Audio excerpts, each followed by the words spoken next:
D'habitude, la composition de Montpellier, messieurs d'abord.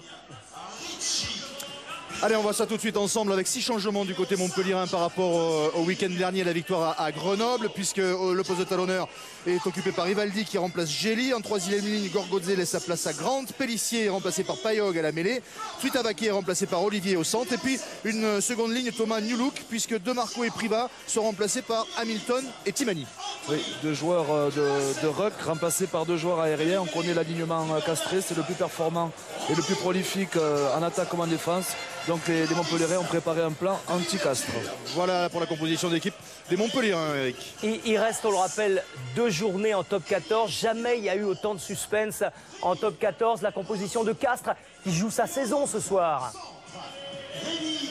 Oui, les Castrés qui sont obligés de s'imposer ce soir face à Montpellier pour espérer se qualifier pour la phase finale. 6 changements également côté Castré par rapport au dernier match perdu à Clermont, avec Bonello qui est remplacé par Mac au poste de talonneur. Sanson est remplacé par Gray en seconde ligne. Face à Lélé laisse sa place à Diarra en troisième ligne, tout comme Caballero qui laisse sa place à Bornman. Garvey est remplacé par Evans Allen. Et puis les changements aussi à l'arrière avec Palis qui laisse sa place à Dulin. Voilà un retour important pour les Castrés. Dulin qui est le dynamiteur de cette équipe castraise, qui peut créer la folie à n'importe quel moment du match et partout sur le terrain. Donc on compte beaucoup sur Dulin pour allumer des brèches et pour mettre en difficulté la défense héroltaise. Et puis on le sait, dans cette fin de saison, il y a des départs qui s'annoncent pour la saison prochaine, notamment des fins de carrière. On pense notamment à Romain Tellet. Ce sera un match un peu spécial également pour les Castrés. Pour Romain Tellet, l'homme aux plus de 3000 points. Il a passé 13 saisons avec Castres, plus de 3000 points au total. Évidemment, on a prévu plein de petites animations autour de son dernier match, sûrement ici à Pierre-Antoine, avec des masques ici et là. Ça sera, on espère le voir peut-être en fin de rencontre, puisqu'il sera sur le banc des remplaçants aujourd'hui. Un petit mot également avec notre homme de terrain ce soir, Guillaume Garrigue, pour nous parler des conditions de jeu aujourd'hui. On est quasiment en phase finale, c'est déjà un petit peu le printemps. Exactement, bonsoir messieurs, il y a même l'odeur des grillades ce soir au stade Pierre-Antoine, ça sent bon les phases finales. Un petit clin d'œil à l'échauffement, un t-shirt a été arboré par les joueurs du Castres Olympique avec les visages des garçons qui vont quitter le club à la fin de la saison, notamment, vous l'avez dit, Romain Tellet, mais on voit aussi Brice Dulin ou encore Anthony Classen. Merci Guillaume. Une équipe de Castres qui, on le rappelle, est 6e de ce championnat de France, de ce top 14, à 3 points du Racing qui est en 4e position et qui pour l'instant donc jouerait un barrage à domicile, mais également avec 3 points d'avance seulement sur Bordeaux qui occupe la 7e place, qui pour l'instant est la première, qui ne serait pas qualificative pour la phase finale dans cette fin de saison. Les Castrés qui, on le rappelle, sont invaincus à domicile, 12 matchs sans défaite depuis le début de la saison. Une équipe de Montpellier de son côté qui est en tête, leader de ce top 14 avec 1 point d'avance sur Toulon qui pour l'instant est 2e. Les Montpelliérains qui sont sur une série de 4 victoires. Ils n'ont plus perdu depuis le 22 février. C'était à Clermont où ils avaient été battus 42-16. Derrière, ils ont enchaîné 4 victoires d'affilée, les Montpelliérains. Les Montpelliérains qui ont été battus une fois à domicile cette saison. C'était lors du match aller. L'équipe de Castres qui est allée gagner à Montpellier 20-16 lors du match aller. Et puis Montpellier est venu 2 fois à Castres la saison dernière. Lors de la saison régulière, Castres s'était imposé 25-12 et puis les Castrés avaient retrouvé les Montpelliérains en barrage. Un barrage disputé à domicile avec une victoire de Castres 26-20. Des Montpelliérains emmenés par François Trinduc qui vont arriver ici sans pression, avec sûrement l'envie de prendre leur revanche sur le match aller. On reste avec les joueurs dans le couloir des vestiaires de Pierre-Antoine.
Les deux équipes qui font leur apparition sur la pelouse du stade Pierre-Antoine pour le premier match de cette 25e et avant-dernière journée du top 14. Castres en bleu face à Montpellier en rouge. L'arbitre de la rencontre sera monsieur Mathieu Rénal, assisté de Nicolas Datas et de Laurent Staffer, à la vidéo Daniel Gillet. Rencontre du championnat de France de rugby top 14. Bienvenue aux arbitres et aux équipes de Montpellier Rugby et du Castres Olympique. Ce sont les Castrés qui vont donner le coup d'envoi de ce match. Tous ensemble, tous ensemble. Oh la nation! Le coup d'envoi donné par Rémi Thalès pour les Castrés avec Nagoussa à la réception de ce ballon et le dégagement de Payog qui va trouver une petite touche toujours dans le camp des Montpellierins. Payog un peu surpris, il avait laissé la balle à Nagoussa pour qu'il relance ce ballon et ce dernier s'en est débarrassé. Du coup il a trouvé une petite touche et premier ballon intéressant pour les Castrés dans le camp montpelliérain. Au milieu là, avec un lancer pour Prismac.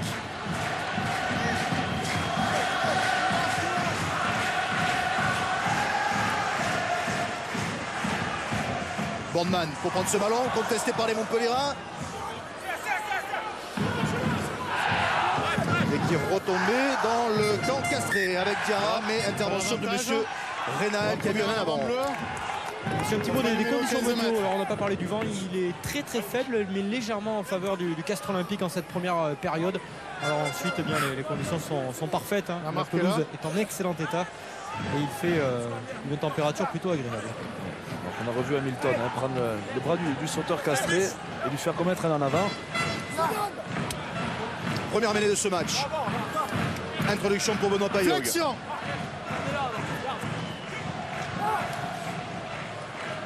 Lié. Jeu.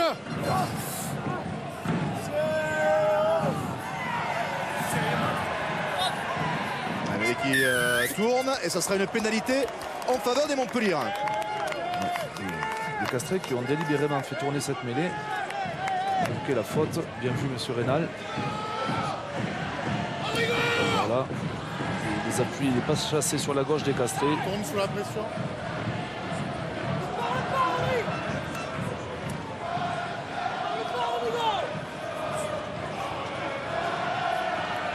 Vous entendez peut-être Serge Millat sur le banc de touche qui s'insurge contre Rodrigo Capo Ortega en lui demandant surtout de ne pas parler à l'arbitre sur les premières minutes du match. On voit bien Herrera, bien pris par son vis-à-vis Nariashvili. Félicité par Eberson derrière. Des nombreux jokers médicaux en première ligne à Montpellier.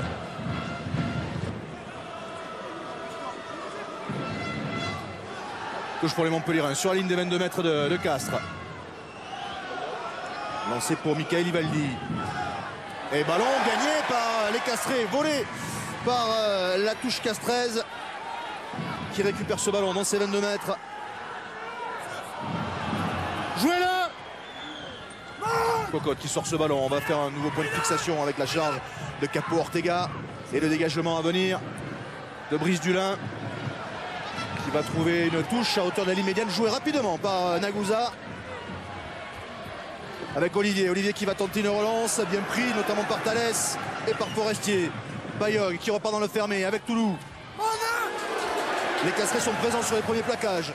Première indication avec la charge de Nariashvili.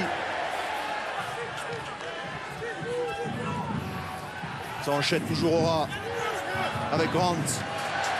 Pris par Gray. Ballon toujours pour Montpellier. Trenduc. Olivier qui accélère. Retour intérieur sur Bérard. Bérard qui est pris par Thalès. Ballon toujours en faveur des leaders du top 14 avec la charge de Timani.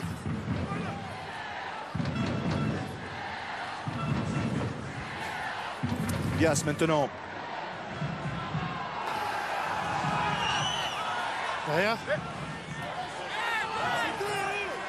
Payog avec Trenduc. Trenduc qui croise avec Olivier qui est attendu mais qui a réussi à s'extirper du plaquage. Il peut passer les bras pour trouver Everson. Everson qui résiste encore à un nouveau plaquage, qui peut accélérer. Il arrive quasiment dans les 22 mètres de Castres avec un ballon qui sort rapidement. Payog qui est pris par Cocotte. Avantage en cours et pénalité en faveur de Montpellier. Un hors-jeu sifflé contre les Castrés. Fabien Galtier qui a vu que son centre a oublié de servir un partenaire. Il y avait un 2 contre 1 à jouer avant qu'Eberson aille défier le dernier défenseur castré. Fabien Galtier qui estimait que le drop de François Trinduc était passé entre les poteaux, donc il réclamait la règle de l'avantage. Sauf qu'il avait déjà sifflé, M. Rénal. Tout part d'Eberson qui se défait de plusieurs plaquages. D'Olivier qui sert Eberson. Et regardez, là il y a un 2 contre 1 à jouer intérieur, mais il l'oublie. Et là il siffle hors-jeu sur Rory Cocotte. Mathieu Rénal, il a raison, il n'est pas derrière les derniers pieds. Donc il y a un hors-jeu et il siffle, donc il ne peut pas revenir au drop. Et Benoît Payog qui va tenter cette première pénalité en faveur des Montpellierins. Beaucoup d'intensité et de vitesse dans le jeu montpelliérain depuis que Nagusa a joué cette touche rapidement. Première pénalité sifflée par Monsieur Rénal. Monsieur Rénal qui a déjà vu 3 victoires, qui a déjà arbitré 3 victoires à l'extérieur cette saison. C'est l'un des arbitres qui en a vu le plus. C'est peut-être un signe pour les Montpellierins. Oui, il en a fait une de Montpellier d'ailleurs à Toulouse. Et la pénalité est réussie par Benoît Payog. C'est Montpellier qui prend l'avantage au score dans ce début de match pour mener 3-0 après 5 minutes.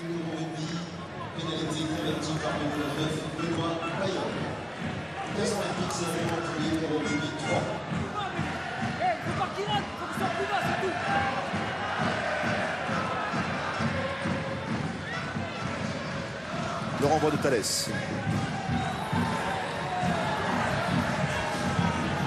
À la réception, c'est Bias.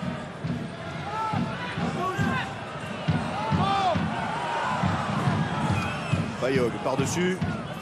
Donc il reste dans l'air de jeu avec Anthony Classen, impeccable à la réception de ce ballon. Malgré la présence des Montpellierins. Un ballon qui sort pour les Castrés avec Thalès. Thalès pour Dulin. Dulin qui allonge sa passe, c'est pas mal fait pour aller trouver Lamora. Lamora qui accélère. Il part en percussion, qui a essayé de passer les bras, il n'a pas pu donner. Mais dans un deuxième temps, il va trouver du soutien avec Thalès. Thalès qui va trouver Capo Ortega. Ballon toujours pour les Castrés. Bondman.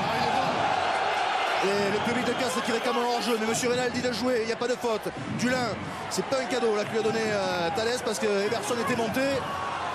Les Castrés qui vont peut-être conserver ce ballon tout de même. Voilà qui est fait, mais qui ont reculé. À nouveau Bondman. Qui passe par le sol. Et pénalité cette fois pour les Castrés. Il faut sortir. Le plaqueur qui n'est pas sorti. 6. Belle relance des Castrés suite au ballon récupéré par Anthony Classen. Les Montpellierins qui montent très vite. Ils ont réussi à trouver une solution sur les extérieurs. Et là on voit la faute montpelliéraine, le plaqueur qui ne fait pas l'effort de sortir.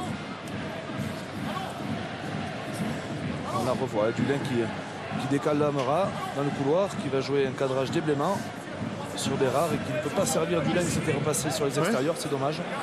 On va voir la montée en pointe. Il n'y a pas de hors-jeu de la part de Nagusa. C'est un peu typique de la défense montpelliéraine qui est très agressive et qui parfois laisse les couloirs. Les Castrés l'ont analysé, on en a parlé avant le match. Encore faut-il y amener le ballon. L'équipe de Castres qui est dans ses face-à-face avec Montpellier, ici à Castres, enfin les matchs à domicile en tout cas, reste sur une série de 4 victoires. La dernière fois que Montpellier est venu gagner à Castres, on me souvenir que c'était à Toulouse d'ailleurs, c'était lors du barrage 2011 où Montpellier avait gagné 18-17. Qui était allé en finale cette année-là. Absolument. La pénalité tentée par Rory Cocotte qui va passer entre les perches. Ça fait donc 3 partout avec les applaudissements de Romain Tellet. 3 partout entre Castres et Montpellier après 8 minutes.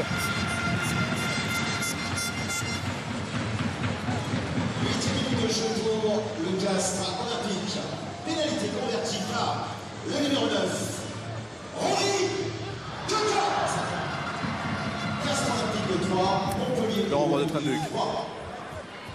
Dans l'axe, assez court, mais bien pris par Diarra. Il reste debout, il essaie de s'organiser sur un ballon porté. Il part un petit peu en crabe, le ballon est en plus est sorti avec Lamora maintenant qui rafute sur Grant, qui va s'appuyer sur Evans. Evans qui a évité un plaquage mais qui est pris ensuite. On insiste dans l'axe côté Castré. Le ballon maintenant qui va sortir pour Thalès qui dégage. Stop 7. Directement sur Trenduc. Trenduc, petit coup de pied à suivre, mais sans problème pour les Castrés. Malheureusement, la passe est mal assurée, récupérée par Bérard qui va trouver Nagusa. Nagusa qui tape à suivre pour lui-même. Le repli de Dulin qui va être sous la pression de Nagusa. Il est pris à 5 mètres de la ligne, mais peut conserver ce ballon a priori. Ballon qui est sorti et mis en touche par Cocotte. Que va dire monsieur Rénal? Gros combat des Montpelliérais en sol. Ils font l'effort dans tous les rucks d'aller gêner la sortie des ballons Castrés. Il y a Cocotte qui avait bien couvert le jeu au pied de Trenduc par-dessus. Sur quoi, Lolo? Sur quoi? La tête de Nagusa et derrière, regardez, de suite, on vient mettre les mains sur le ballon. Bien gêné. C'est Bérard qui est là. Sur le dernier coup, c'était bon. La première grosse alerte là pour les Castrés. Vous voyez les joueurs qui ne sont pas dans le groupe aujourd'hui, avec un ballon encore récupéré par les Castrés. Vous avez aperçu notamment toujours Zoudraogo.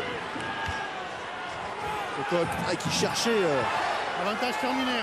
Rémi Thalès qui va pouvoir dégager et trouver la touche, mais on va rester dans la moitié de terrain des Castrés. Ça fait 2 fois qu'il y a des avants entre Rory Cocotte et son numéro 10. Donc on revoit le deuxième ballon perdu par les Montpelliérais, même si eux-mêmes en ont récupéré un au Castré. 2 fois que les avants gênent la sortie de balle. Jean Zoudraogo, 25e homme aujourd'hui. Il va revenir dans 15 jours pour le dernier match de la saison régulière face au Racing. Ah, cette fois c'est propre pour les Montpelliérains avec un ballon pour Ivaldi. Ivaldi pour Toulouse. Toulouse pour Payog. Payog pour Trenduc. Trenduc qui a pu trouver Olivier ou Bérard. Ah, on est au sol, lâché. Ballon toujours pour les Montpelliérains. On va partir de refermer avec Grant. Grant qui passe les bras, c'est bien joué pour Bérard. Bérard qui lui aussi passe après contact pour Nariashvili. Ballon toujours pour les Montpelliérains. Avec Toulouse Bias plutôt dans l'axe. Bayog dans le fermé avec Timani. Timani, s'il est surpuissant ce deuxième ligne, attention à lui. Il avance en tout cas sur ce ballon. Toulouse maintenant. Placard. Ça sort encore pour Montpellier avec Trenduc. Trenduc qui va croiser avec Bérard. Bérard qui peut s'échapper. Encore une occasion pour les Montpellier. Il est à 5 mètres de la ligne. Plaqué maintenant. Mais le ballon est récupéré par les Castrés. Intervention de M. Rénal. Avec une nouvelle pénalité en faveur de Montpellier. Et la colère de Fabien Galtier. Oui, ça vaut un carton jaune. Occasion d'essai, faute au sol. Vous n'êtes pas d'accord pour moi? Non. Pour moi, il gratte le ballon, il ne doit pas le gratter. On a vu les Montpellier incapables de... Alors, on va revoir la faute. C'est le plaqueur, c'est Diarra. Il y a un ref, du temps. il vient mettre la main sur le ballon. Capitaine. Il y a bien faute. Capitaine. Regardez, Diarra sur le côté alors qu'il y a un ref qui vient gratter la balle dans son camp. Ça fait plusieurs fautes successives de votre équipe. Ok. Et là, c'est une faute importante. Donc, disciplinez vos joueurs. Beaucoup de fautes, mais là chez eux, il n'y a aucun soutien, on est 3 dessus. Non, pour vous, pas pour moi, capitaine. Ouais, il a raison, monsieur Rénal. L'interprétation de Rémi Thalès n'est pas la bonne sur cette action. Les Castrés sous pression. Photo. On va prendre les points du côté de Montpellier. On a revu là. On revoit la belle action d'Hamilton, un bon enchaînement des avants. Un jeu à 0 passe et puis après on écarte. Une combinaison, Bérard qui vient casser un plaquage. Qui derrière arrive au sol. On voit il y a un soutien, 2 soutiens montpelliérains et la faute d'Ibrahim Diarra. Montpellier qui est la meilleure équipe à l'extérieur cette saison. 21 points pris déjà hors de leur base. Et la pénalité réussie par Benoît Payog. Montpellier reprend l'avantage pour mener 6-3 après 13 minutes. À la 12e minute de jeu pour le Montpellier. Un petit mot, messieurs, avec Stéphane Glass. Stéphane, ça doit vous plaire ce début de match, de l'intensité, du rythme, de la maîtrise et même des points. Ouais, exactement. On fait une très bonne entame, à peine un quart d'heure de jeu. On est allé 2 fois chez eux, on score 2 fois. On tient très bien le ballon, on monte de l'agressivité. On est prêt, c'est bien, c'est plaisant. C'était ça les consignes? Ouais, c'était ça, mais parfois elles sont pas respectées. Donc aujourd'hui, c'est plaisant. Voilà. Merci. Il se fait plaisir, c'est pas bien. Le ballon pour les Montpelliérains sur ce renvoi. Essaie de rester debout. Alors, qui sort pour Toulouse, qui a trébuché. Qui finalement donne à Payog. Et le dégagement, la feinte de dégagement de François Trenduc qui finalement va vouloir relancer mais donne directement ce ballon à Thalès pour Grosso. C'est une occasion maintenant pour les Castrés avec Mac dans les 22 mètres de Montpellier. Ça sort pour Castres avec la charge d'Herrera. Et le public de Pierre-Antoine qui pousse, qui sait que ce match est capital avec Thalès maintenant, qui n'a pas eu un ballon facile, qui est pris. Et pénalité en faveur de Castres. Alex Toulou, le plaqueur qui Alex Toulou, le plaqueur qui n'a jamais lâché et qui offre 3 points à Castres et à Rory Cocotte face au bar. Là, François Trenduc qui s'est un peu emballé. Donc voilà la faute de Toulou. Il est plaqueur, il doit lâcher avant de rejouer le ballon. Voilà, François Trenduc qui est sous pression, qui au lieu de conserver, va offrir un ballon à Rémi Thalès. Et derrière, ça fait 3 points. Je siffle la pénalité parce que pour moi, vous êtes plaqueur, vous lâchez pas avant de contester. Par contre, une fois que c'est sifflé, après, il n'y a rien derrière. Est-ce qu'on est clair? Non, mais moi, ça ne va pas. Je veux pas qu'on... Non, venez là, monsieur. Je veux pas qu'on ajoute de la confusion à une situation qui est claire. C'est clair?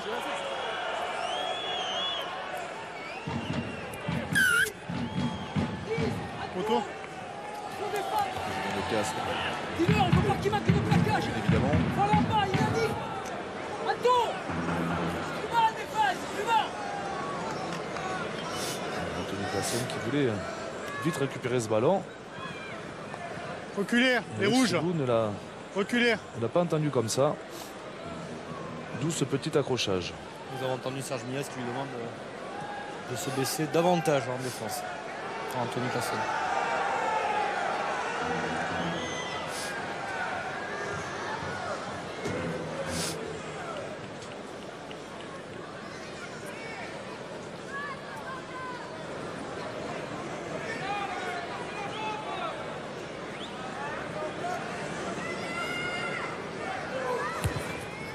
Henri Cocotte, sans problème, 6 partout entre Castres et Montpellier.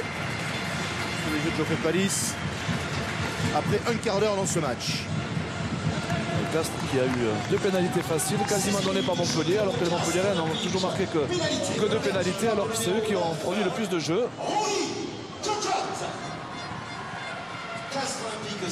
Le réalisme castré sur ce début de match. Le renvoi de Trenduc. Avec la relance peut-être d'Evans qui est pris, qui peut libérer. Avec Hamilton qui vient mettre la pagaille. C'est bien joué avec Boardman maintenant qui est pris en haut, attention, et qui finalement va aller au sol.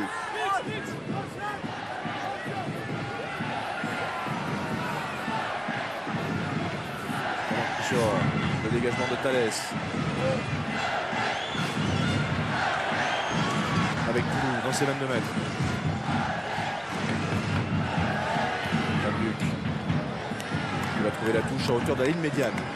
Une couverture de terrain du numéro 8 Montpelliérain qui a servi François Trenduc. David Carrère qui n'est pas forcément rassuré. Tu m'entends quand je parle? Laurent, tu m'entends ou pas?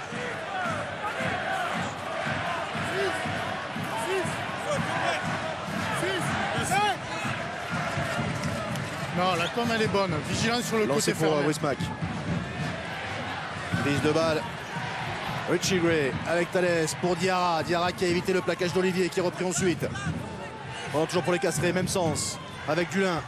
Dulin qui revient vers l'axe. Il va pouvoir s'appuyer sur Cabane. Qui remet son équipe dans l'avancée. Thalès qui croise avec Classen. Classen pris tout de suite. La défense montpelliéraine très agressive et qui monte très vite. Avec le jeu au pied de Cocotte. Dans le dos de Bérard. Ballon qui reste dans l'air de jeu. Bérard qui va dégager sous la pression des Castrés et trouver une touche au-delà de ses 22 mètres. Bien vu de la part de Rory Cocotte. Cette défense agressive, il faut la faire reculer. Et pour ça, il y a le jeu au pied. Bérard qui a failli être contré par Semaine Cocotte et qui trouve une belle touche. Malgré l'angle fermé. Je disais Cocotte qui a vu que la défense était très agressive. Du coup, il est allé poser un ballon à 5 mètres de la ligne de but montpelliéraine. Relancé pour Wismac. Bon alignement cette fois, un peu trop long. Et un ballon récupéré par Naouza.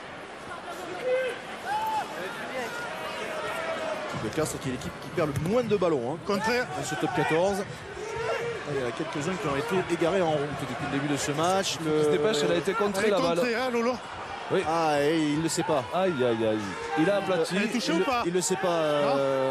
Et personne ne lui dit. Ah, si, quand même. Quelqu'un vient de lui dire, donc du coup, il dégage. Mais il ne le savait pas. Et il a Donc, aplati. du coup, il trouve une petite touche Hein? juste au-delà de ses 22 mètres. Denis Grosso qui a aplati dans la butte. Et puis on lui a dit, regardez bien. Hop, voilà. Ah, oui. Mais bon. On revoit le ballon perdu par Castres. Diarra qui est un peu juste. Qui laisse échapper le ballon. 26 mètres. 2 touches perdues de chaque côté pour l'instant. Du coup, les Montpelliérains qui ont réduit.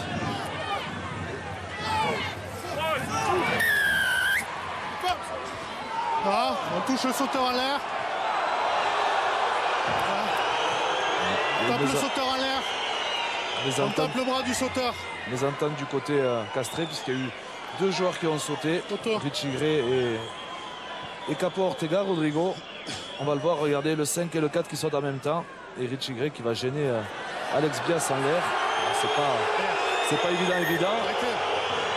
Je peux vous dire que Serge Milas est furieux après ses joueurs, Alors, car il on leur va avait juste déjà signalé. cadrer les choses, d'accord? Moi, je suis à 1 mètre. Pour moi, il tape le bras du sauteur, ça empêche une bonne prise. Non, vous restez là, monsieur. Je vais vous le dire honnêtement. Vous êtes capitaine. Vous posez une question si vous voulez, je donne réponse. C'est pas un débat. Par contre, si vous levez les bras tout le match, ça va être pénalité contre vous et carton jaune. C'est clair? Ouais, c'est clair. Bon. Reprise. Ouais, on voit bien le bras gauche d'Alexandre Bias qui est pris par Richie Gray. Regardez bien, il passe devant. Alors la faute ne semble pas flagrante, mais comme il n'y a plus de couloir, il empêche le joueur castré de Montpellier d'attraper la balle. Et Benoît Payol qui va tenter cette nouvelle pénalité en faveur des Montpelliérains.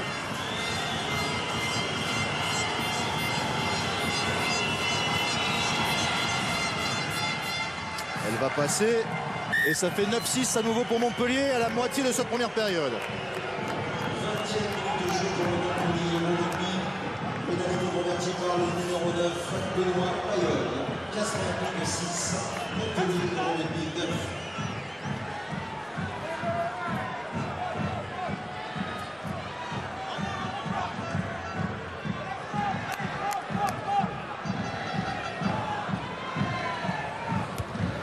Le renvoi de Thalès.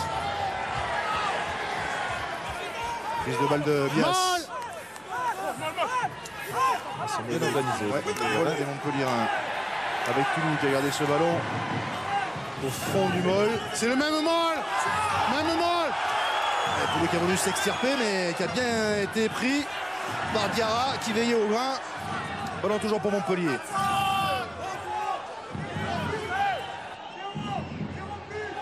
Par les mains. Passe.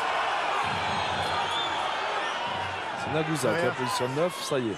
Benoît Payol est revenu se replacer, il va inverser la pression par le jeu au pied. Voilà qui est fait. Avec Classen à la réception de ce ballon. Et tout de suite par Nagusa et Trenduc. Ballon conservé par les Castrés.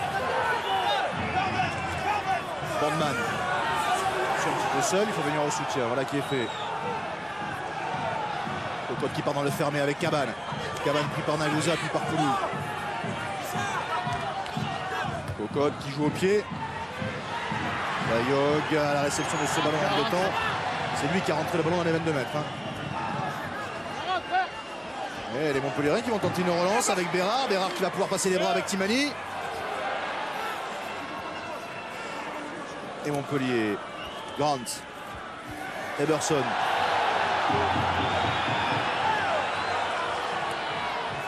Allez, on va se donner un petit peu d'air avec le pied de Trenduc. Poulain qui récupère ce ballon. Il a vu peut-être un espace là-bas. Il va trouver une touche à l'entrée des 22 mètres de Montpellier. Brice Dulin qui d'habitude essaye toujours de relancer en portant le ballon. Il a levé la tête, il a vu que le troisième rideau. Après là on va voir la relance de Bérard. Bien pris par Borman. Il trouve Timani bien plaqué par Gray. Et Julien qui va lever la tête, qui va voir que le troisième rideau n'est pas couvert côté montpelliérain. Et jouer au fond là-bas, trouver une belle touche. Mathias Roland, évidemment un petit peu inquiet par ce début de match. Castres qui n'arrive pas à prendre la main sur ce match. 4 plus 1. Exemple des touches qui ont été un peu gâchées de part et d'autre. Oui, assez équilibré, mais dans le négatif. Lancé d'Ivaldi pour Bias. Mal. Il va emporter les Montpelliérains. Le tour 4 bleus, le tour. Sortent les Montpelliérains, sinon. Young qui a feinté le jeu, la passe, et qui finalement a trouvé une petite brèche pris par Cocotte. Là, il y a un mauvais geste d'Hamilton sur Cocotte. Il est allé nettoyer avec le coude. Ballon qui sort pour les Montpelliérains. Ballon écarté avec Olivier qui attaque la ligne. Repris in extremis par Thalès. Van Duc qui dégage dans l'axe avec Brice Dulin à la réception de ce ballon. Dulin qui lève les yeux pour essayer de trouver un espace pour envoyer ce ballon. Finalement, il choisit la chandelle. C'est peut-être un bon choix. Il sera à la réception. Brice Dulin. Et les Castrés qui reviennent dans les mains de maître de Montpellier. Avec Bormann qui relève ce ballon. Dans l'arrière. Par la sortie et pénalité pour Castres. Hamilton au sol. Stop. Hamilton qui est en train de s'agacer. Oui, Hamilton qui a fait une faute bête et qui s'est fait marcher dessus par le numéro 9 Castré. Par l'arbitre assistant qui est juste à côté. On va voir. On va demander à la vidéo, monsieur Rénal. Oui. Et dans un second temps, que la scène vient lui mettre une petite marmite maison. Le problème, c'est que le début de l'histoire est largement avant. On va lui demander sur Hamilton qui ensuite s'est fait punir. Évidemment, Un joueur au sol. on va pas se faire Ouais. justice sur le terrain. Je vois un geste de nervosité du 5 rouge. 5 rouges. Le 5 rouge qui fait un geste de nervosité D'accord. sur un joueur bleu. Je vois pas. Tu demandes la vidéo machine, je vois pas la machine dessus. Daniel, est-ce que tu peux regarder ce qui se passe? Pourquoi le 5 rouge a ce geste-là ensuite? Merci.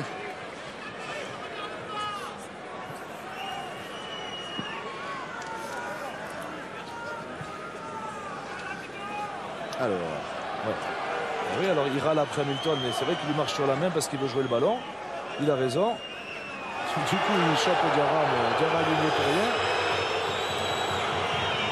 Donc c'est clairement une pénalité contre Hamilton, bien méritée. Et après, regardez, il y a Classen qui arrive, qui va s'enlever. Alors c'est bon, on a coupé. Oui.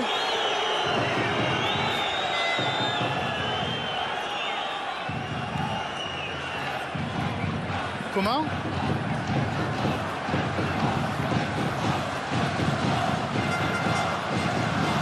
Donc le joueur bleu essaie de talonner le ballon tout à fait normalement. Donc pour toi, c'est l'action du joueur bleu est légale. Donc derrière le geste de nervosité du joueur rouge, je vais mettre carton alors. on le semble son Capitaine. œuvre, on va dire. Il a manqué de maîtrise. Et là, le second ligne écossais.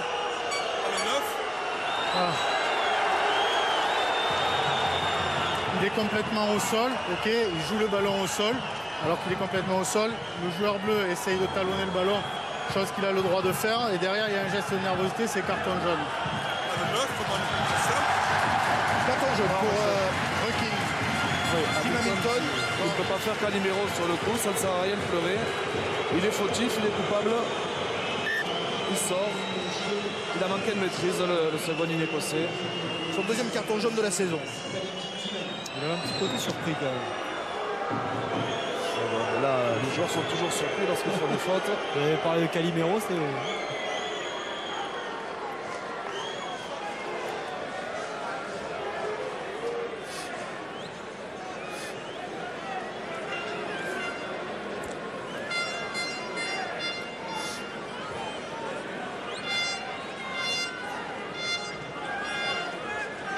La pénalité que va tenter Henri Cocotte pour remettre les deux équipes à égalité.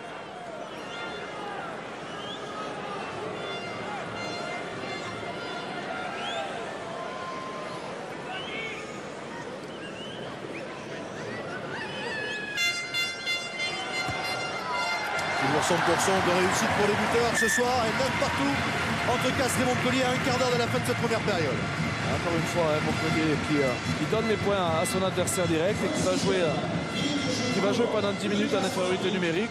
C'est un peu dommage quand on voit ce qu'ils sont capables de proposer au niveau du jeu. Messieurs, en compagnie de David Darry-Carrière. David, vous avez peut-être laissé passer l'orage. Qu'est-ce que ça vous inspire ces 25 premières minutes très riches en intensité? Ouais, c'est un match assez intense, je pense. L'une et l'autre des équipes sont bien rentrées dans le match. Maintenant, à Mongo, on a passé le ballon dans leur camp. On ne le tient pas assez dans leur camp, alors qu'eux arrivent à le tenir sur plusieurs temps de jeu. Il faut qu'on arrive à faire ça, même si contre le vent, c'est un peu délicat. Mais voilà, il faut qu'on reprenne un peu la main sur le ballon. Merci. Koulou qui va jouer rapidement cette touche. Avec Trendu qui tape une chandelle. Ballon bien pris par Dulin, impeccable.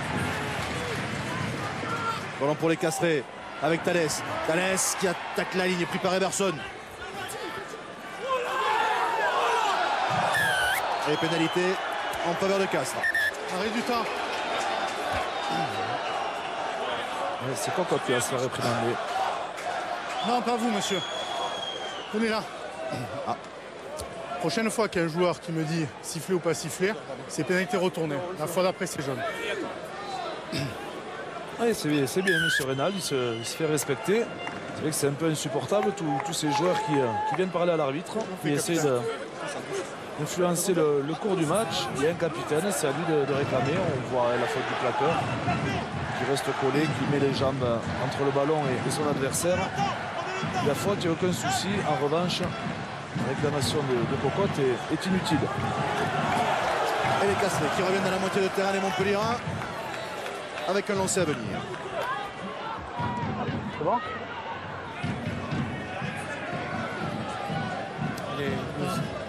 Voilà, vous l'avez à l'image. Hein. Ouais. On demande vraiment aux joueurs de se maîtriser, de se taire, notamment à Rory Cocotte. C'était le geste de Serge Mias et David Darry-Carrière. Castres qui reprend ses bonnes habitudes, la meilleure touche du top 14. Il tourne à plus de 87% de réussite depuis le début de la saison dans leur lancée, même si ce soir il y a eu un petit peu de déchets. Mac sur la ligne des 22 mètres de Montpellier. Diarra pris par Trenduc. Ballon qui sort pour Thalès, le drop de Rémi Thalès qui va passer légèrement à droite. Ouais, les Castrés qui ont perdu la vitesse de jeu, donc Rémi Thalès sous la pression montpelliéraine a préféré tenter un drop. Bien défendu de la part de Montpellier sur ce ballon porté. Ils ont réussi à isoler Borman et Mac. Équilibré. Encore plus équilibré en termes de possession. Je crois que le match nul est équitable sur le panneau d'affichage. Rémi Thalès qui avait passé un drop lors du barrage la saison dernière face à Montpellier. Cocotte à la réception de ce ballon. C'est une chandelle. Non. Il est pris. Lassen qui relève ce ballon. S'appuie sur Mac. Mac qui passe les bras. Pas d'en avant. Forestier au relais. Avec Evans. La Chistera pour Gray. Ballon toujours pour les Castrés. Avec Herrera. À l'arrière. Cocotte. Encore cette défense inversée de Montpellier qui empêche de jouer sur les extérieurs. Alors qu'il y a des surnombres. Du coup, ils sont obligés de jouer dans l'axe, les Castrés. Regardez comme ça monte vite sur les extérieurs. Thalès qui joue au pied. C'est Bérard à la réception de ce ballon, gêné par Cabane. Mais ça sera une pénalité en faveur de Montpellier. Et c'est dommage, ça se joue à rien. On va voir au ralenti la faute de Romain Cabane, mais ça se joue vraiment à rien. Il faut bien Galtier qui est sur le terrain. Pratiquement, il est furieux. Je pense pas qu'il y ait grand chose. Ouais. Cabane est un joueur propre. S'il te plaît, Daniel, tu regardes.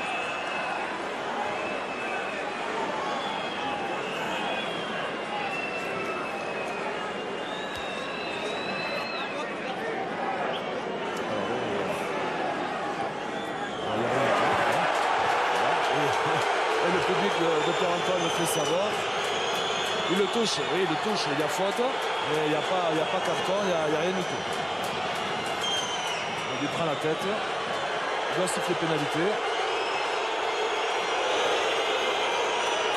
Il doute, hein, monsieur Reynal, il a vu les ralentis.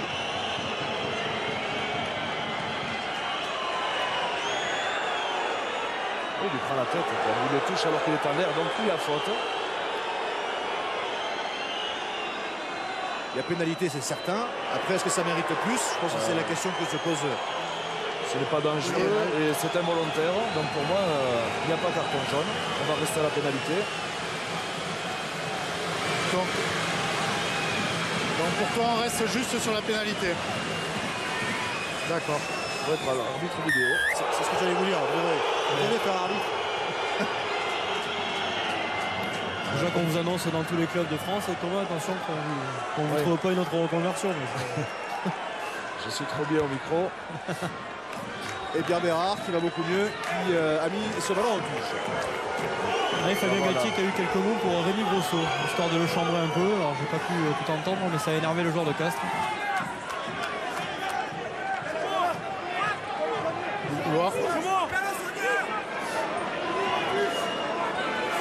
Qu'est-ce qu'il y a? Non, on joue, monsieur. On joue. Ah ben, vous sortez si vous saignez. Il va dire qu'il a voulu la jouer à l'ancienne, saignement. Vers l'arrière.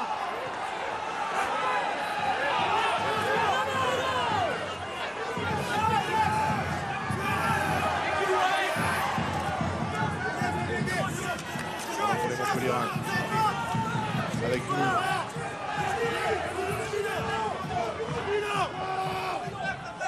Relevé par Mas.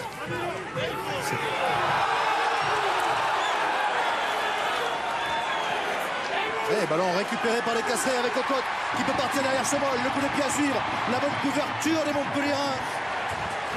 Avec Everson le premier sur ce ballon. Et il y aura une pénalité en faveur de Montpellier. 5. Alors bien plongé. Restez sur vos appuis. Ouais. Ce 5 bleu. Rodrigo Caportega, porté par sa fougue, qui a ouvert un contentieux dossier avec Waynan Oliver. Les bandes de touche vont exploser là. Il va falloir les suivre jusqu'à la fin du match parce qu'il y a une tension, messieurs. En discutant avec Fabien Galtier avant le match, il me disait qu'il ne s'énervait pas sur le ballon, qu'il restait calme. Là, ça mériterait un livre. Et la belle touche trouvée par les Montpellierins. Ouais, on voit la faute de Caportega qui est carrément couché sur le Montpellierin. Et le ballon récupéré là, hein, à l'image par Diarra. Et Rory Cocotte qui avait un gros surnombre à jouer sur les extérieurs et qui a préféré cela jouer perso.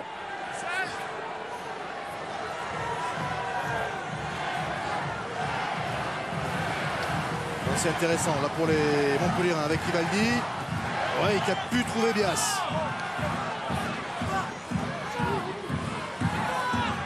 Koulou qui a ce ballon. Qui avance. On restera côté Montpellierin pour l'instant. On part dans le fermé avec Nagouza. Nagouza qui accélère. Repris par Grosso. Il y a manque de soutien à côté Montpellierin, mais il conserve quand même ce ballon. Koulou qui a écarté sur Bias. Nouveau point de fixation. Toujours dans les 22 mètres de Castres.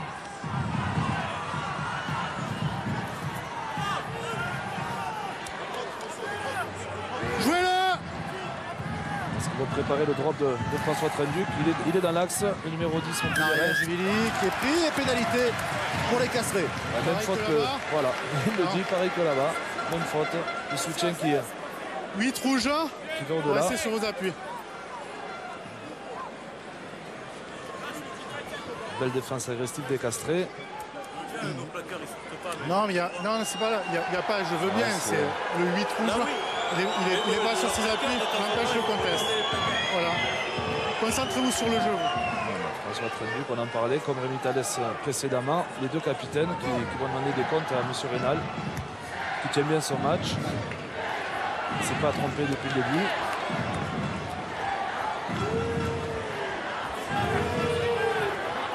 Vous voyez qu'en termes de plaquage, les Montpellierins sont particulièrement efficaces. seul d'en rater. Ce sont les chiffres dont tous les entraîneurs rêvent. Ça va. On l'attend, on l'attend.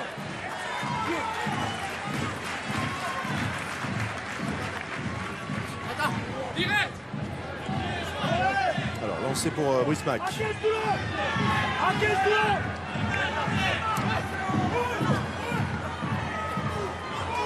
Bon alignement, ballon pris par Claesson. Petit miracle. Hein. Ils sont perdus les chèvres, les castrés sur cette touche. Capo Ortega. Le ballon est sorti. Le jeu au pied de Cocotte. Magusa à la réception.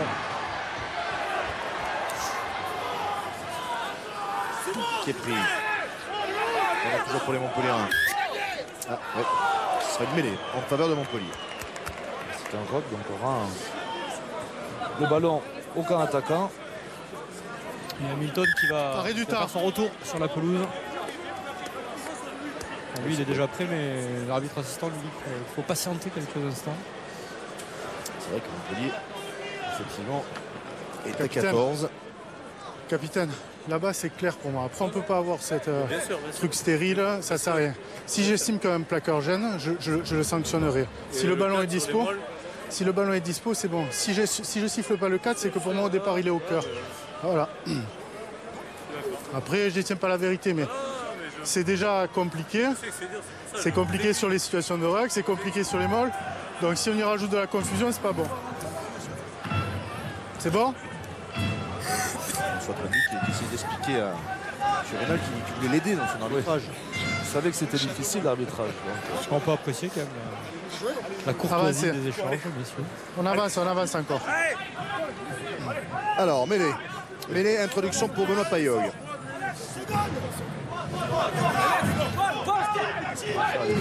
Certainement. Il y a eu beaucoup de mêlées sur cette première mi-temps.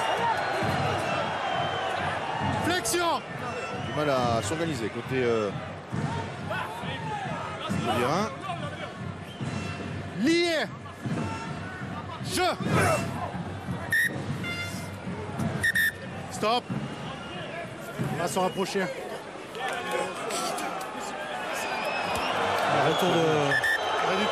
Retour d'Hamilton sur la pelouse. Du coup, Oliver peut regagner sa place de 3 quarts centre alors qu'il était en 3e ligne. Avancez un peu. On avance encore un peu là. Rouge, on avance un peu.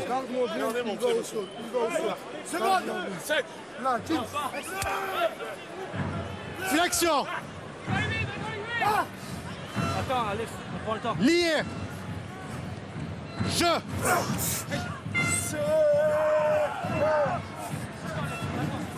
Toulou qui part derrière cette mêlée. Derrière. Allez, on joue au pied. Attention au pressing des Castrés là sur ce rock. Le ballon maîtrisé par les Montpelliérains tout de même. Avec Mas qui avance.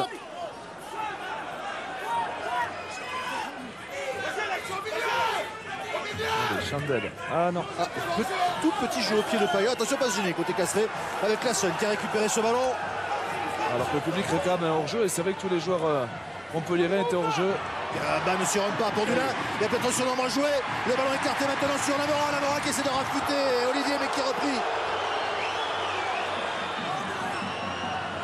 Ballon toujours pour les Castrés. Bondman qui part un petit peu tout seul dans le fermé. Il est pris en haut, mais finalement on va au sol. Attention parce que Montpellier va ferrailler dans les rocks. Ballon qui est sorti pour Thalès. Cabane qui a évité un plaquage et qui n'a pas pu passer les bras. Qui va tout de même trouver Caportega. Caportega qui a trouvé une brèche. Qui nous fait un cadrage débordement. Qui retrouve Cocotte à l'intérieur. Henri Cocotte, il y a du soutien, il faut la donner. Il n'a pas la donné, il est repris à quelques centimètres de la ligne d'un but de Montpellier. Toujours pour les Castrés avec l'essai pour Brice Dulin. Eh bien Henri Cocotte s'en sort très bien. Parce que c'est Dulin qui au final va marquer le premier essai de ce match en faveur de Castres qui prend l'avantage au score pour la première fois du match. Il va se faire tirer les oreilles Henri Cocotte. Là il était trop gourmand. Alors qu'on revoit la percée de Capo Ortega qui de suite cherche le numéro 9. Et regardez, Grosso lève le bras en bas de votre écran. Il y a Grosso, il y a Classen. Il doit servir ses partenaires. Cocotte, il est trop gourmand. Heureusement pour le CO, je dis bien heureusement pour le CO. La balle qui rebondit, on ne sait pas trop comment. Et Julien qui est bien placé pour aller marquer cet essai. Voilà, ils ont trouvé les solutions, les Castrés, par rapport à cette défense inversée. On a écarté d'abord dans un couloir. On a repris le milieu et on a repris l'axe par Capo Ortega qui a retrouvé son numéro 9. Troisième essai de la saison pour Brice Dulin, qui va sûrement libérer un petit peu les Castrés.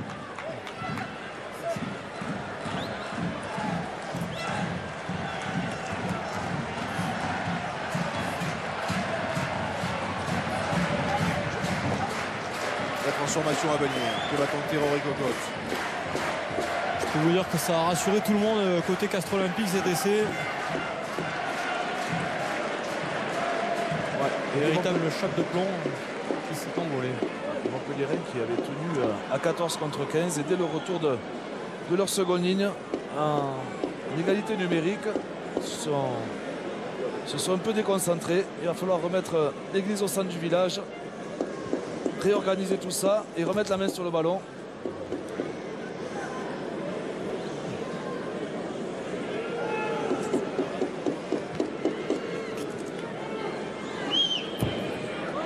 La transformation est réussie par Henri Cocotte et le score est donc de 16-9 en faveur de Castres alors qu'il reste 1 minute dans cette première période.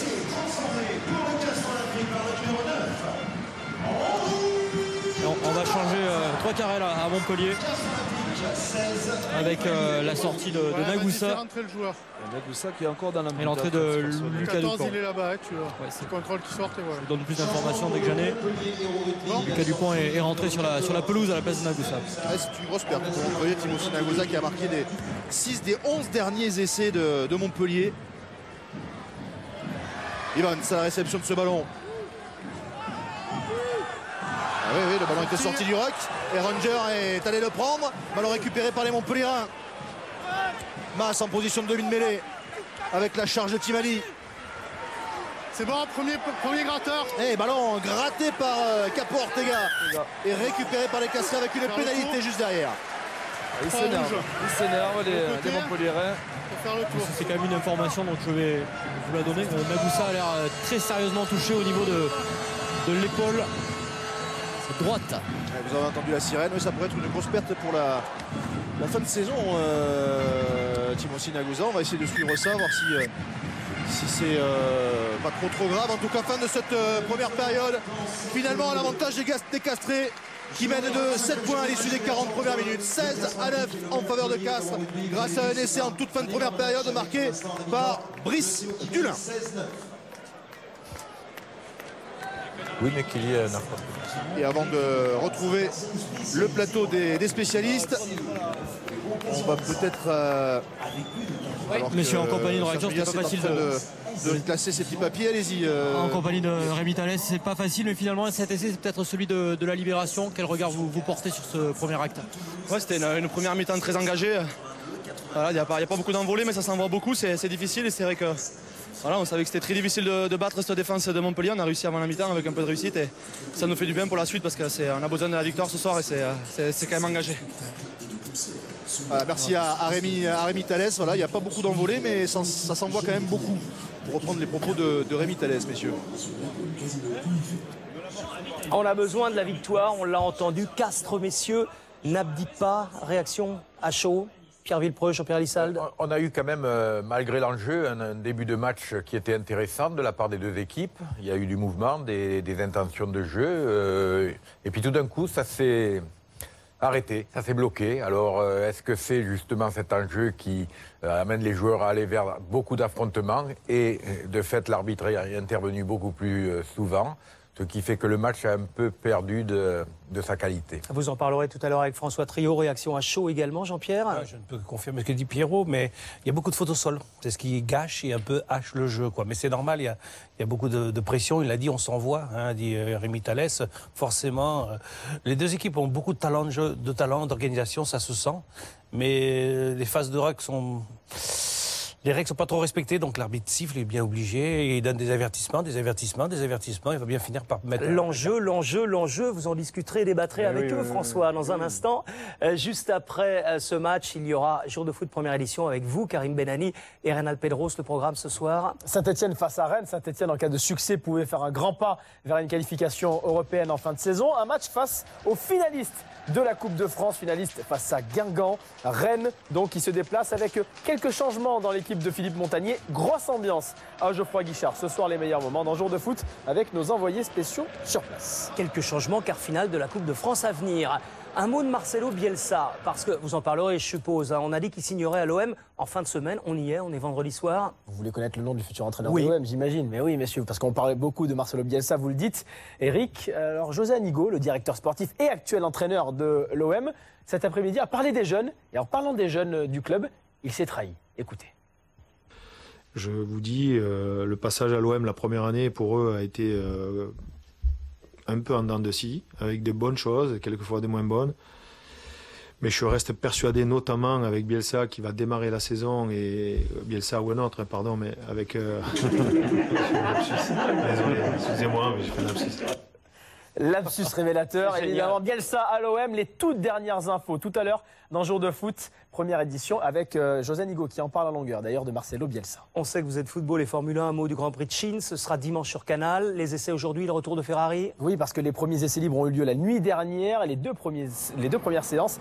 Et Ferrari avec Fernando Alonso qui a signé le meilleur temps de la première séance d'essais libres et deuxième temps de la deuxième séance. Il s'est intercalé entre les Mercedes. Hamilton a connu quelques problèmes d'ailleurs lors de la première séance, mais il est revenu dans la course. Il a signé le meilleur temps ensuite. Grosjean, lui, a terminé 12e et 9e. C'est moyen, mais il vise un top 10 demain en qualification. Les qualifications à partir de 8h demain matin sur Canal+ Sport. Nous vous laissons préparer Jour de foot première édition, François. Pourquoi vous parlez tennis, les spécialistes rugby ce soir? Non, ce que vous voulez dire, c'est qu'Hamilton a connu quelques problèmes, nous aussi. Oui, on va en parler. Et donc, ils sont Grosjean comme devant parce qu'ils ont pris cette pénalité 10 points. Voilà. On peut en trouver d'autres éventuellement. Nous revenons sur l'événement de la soirée. Il reste 2 journées dans le top 14 et Montpellier, le leader, est mené à Castres 16-9. Nous en parlons avec vous, François, et les spécialistes juste après ces 2 rendez-vous Canal. Orangina vous présente votre moment rugby. 2 est le chiffre sacré de la Formule 1. 2 pilotes, 2 équipiers, 2 rivaux. La victoire est à ce prix. Ah oui, c'est beau ce qu'on vit ici. 2 grands pilotes, 2 grands talents. 2 parce qu'il faut un deuxième pour qu'il y ait un premier. Nouvelle attaque entre les 2 leaders. Les Mercedes roulent contre vous. Est-ce qu'il va sortir son coéquipier? Magnifique combat des 2 hommes. 2 parce qu'il faut être 2 pour offrir une course d'une telle intensité. C'est splendide, le spectacle offert par les pilotes Mercedes. Nico Rosberg et Lewis Hamilton, les 2 leaders du championnat, vous donnent rendez-vous au Grand Prix de Chine, dimanche à 9h en direct sur Canal+.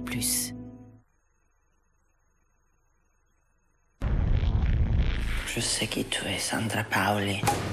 Lorsqu'elle est au pied du mur, Sandra Paoli est une ennemie mortelle. Tu cherches la merde, c'est ça? Je vous demande si Sandra Paoli vous paye. C'est le juge d'instruction. C'est son dossier. Sandra Paoli, c'est notre affaire. Elle va nous dégager. Elle est montée au village pour ça, cette pute. On est entré dans cette affaire ensemble, on va la régler ensemble. Il n'y a plus rien à régler puisqu'il n'y a plus de sous. Quand j'ai une ardoise, je la paye tout seul. Personne n'a payé à ma place.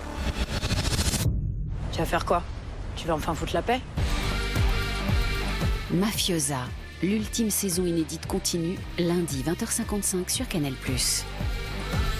Vous avez raté les épisodes précédents? Retrouvez-les dès maintenant sur Canal+ à la demande. Orangina vous présente votre moment rugby. L'événement de la soirée, c'est Castres-Montpellier. Il reste 2 journées dans ce top 14, un suspense comme jamais. Et Castres, le champion de France, qui n'abdique pas face au leader Montpellier qui mène 16-9 à la mi-temps. Oui, jamais le champion en titre n'a pas participé à la phase finale l'année qui a suivi son titre. Autant dire que les Castrés ne veulent pas lâcher et pour l'instant ils restent dans le top 6 grâce à cet essai. Pourtant le champion est un peu muselé, messieurs, mais il y a eu ce déclic en fin de mi-temps. Encore, alors qu'on voit bien sûr le classement provisoire là, avec le bonus pour l'instant pour les Montpelliérains, le leader, et Castres qui remonterait bien sûr provisoirement avant les matchs de demain. Il y a cette attaque en fin de première première mi-temps. Et là, toujours la défense de Montpellier qui a beaucoup gêné en début de match les Castrés. Et là, c'est finalement un passage par l'axe qui fait la différence. Un mano à mano entre les deux joueurs par l'axe. Et c'est vrai que Capo Ortega joue vraiment très bien, mais du gaz. Cocotte en fait un peu trop, je pense, mais c'est pas que c'est un peu normal aussi. Bref, ils s'en sortent un peu bien sur ce rebond, mais c'est un peu dur pour les Montpelliérains qui avaient beaucoup entrepris. Mais après tout, c'est bien joué aussi, la prise de l'axe par Capo Ortega. Hein, c'est très bien joué 2 fois. Cocotte a du monde à l'extérieur, c'est vrai, Grosso et... Il doit donner là. Et Classen, et bon, bref... Voilà, c'est mais il est comme ça. L'essai pouvait être marqué beaucoup plus tôt et par la suite, il y a tout de même un petit peu de chance de pouvoir récupérer ce ballon et d'aller marquer l'essai. Mais enfin, c'est tout à fait mérité. Comme quoi, des avants, quelquefois, servent au milieu des 3 quarts. En l'occurrence, la Capo Ortega fait vraiment très bien.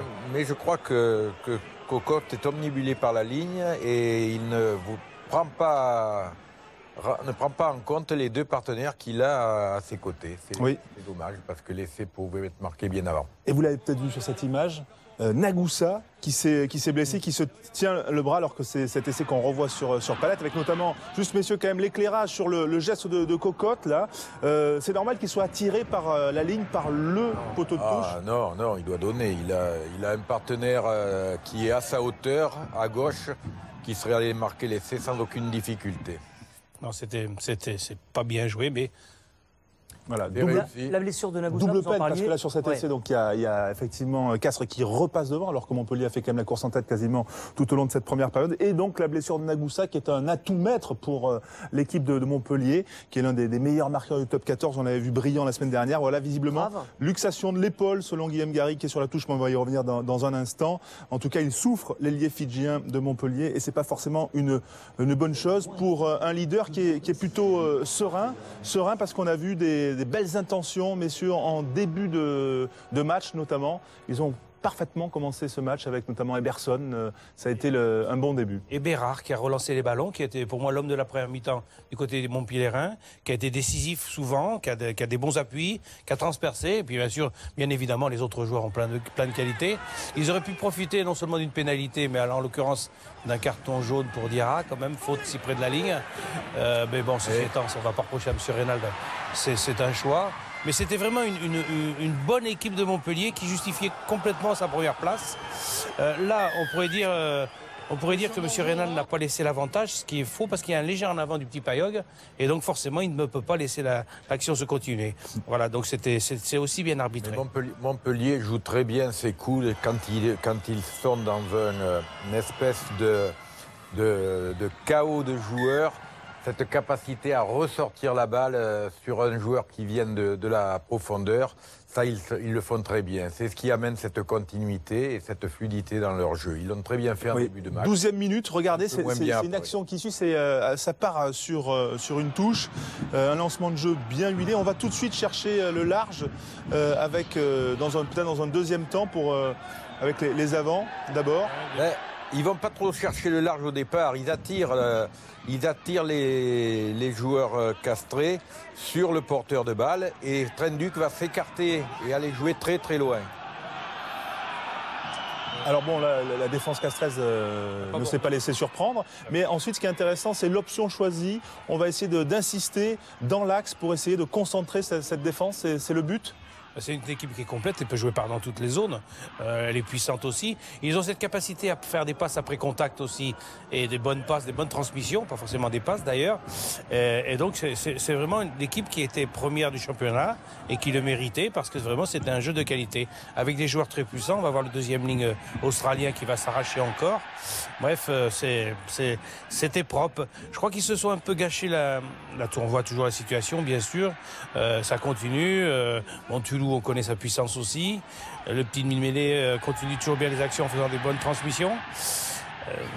Trenduc est un bon animateur, ça c'est pas nouveau non plus, on s'y connaît. Il a fait beaucoup de croisés comme ça pour revenir au centre du terrain. Il rejoue beaucoup sur ses joueurs qui se présentent dans l'axe. Juste votre analyse sur cette faute-là. Ça valait pas plus, pas un carton? Si la règle dit qu'une faute sur une action décisive près de la ligne peut être sanctionnée par un carton jaune, Monsieur Rénal, qui est un très bon arbitre, il avait un très bon arbitrage l'année dernière aussi, averti. Il avertit. Bon, peut-être que...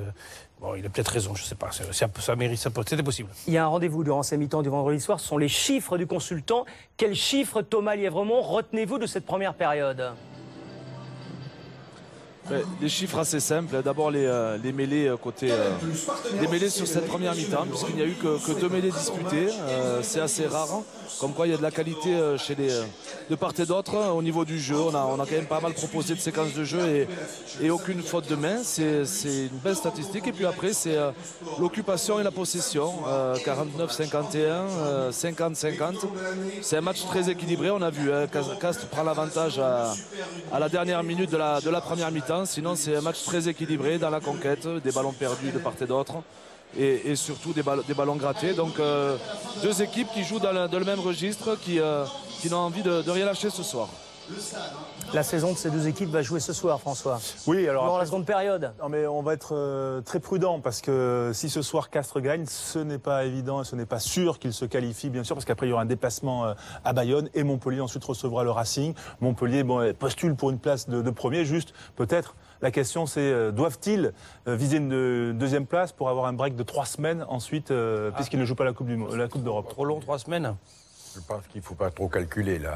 Il faut jouer les matchs, essayer de les gagner, d'engranger de la confiance. Et puis après, il se passera ce qui se passera. Et Pierrot, tu sais qu'on est avec le foot, il faut jouer les matchs les uns après. Et comme dirait Jérôme Pinault, ils ont des réponses de Gérard Lenormand. Le fameux step by step. On vous retrouve, messieurs, à la fin du match parce que les équipes sont en train de sortir du côté de Castres. C'est à vous, Philippe Groussard, Thomas Lièvremont et Guillaume Garrigue. Oui, avec le retour des Montpelliérains dans un premier temps sur la pelouse de ce stade Pierre-Antoine. Les Montpelliérains menés donc de 7 points, 16-9 en faveur des Castrés qui sortent à leur tour de leur vestiaire, emmenés par Rodrigo Capo Ortega au cœur d'une très belle première période. Il est en train de bien finir l'ancien cette saison au sein de l'effectif Castré. 7 points d'avance grâce à Brésulin qui a marqué le seul essai de ce premier acte. Avec donc, on le rappelle, un changement côté montpelliérain, puisque Timothy Nagusa est sorti blessé à l'épaule, remplacé par Lucas Dupont. Il est parti à l'hôpital passer des examens de Timothy Nagusa, donc selon les prémices, c'est une luxation de l'épaule et maintenant il reste à savoir si les ligaments sont arrachés ou pas selon les informations du staff médical de Montpellier.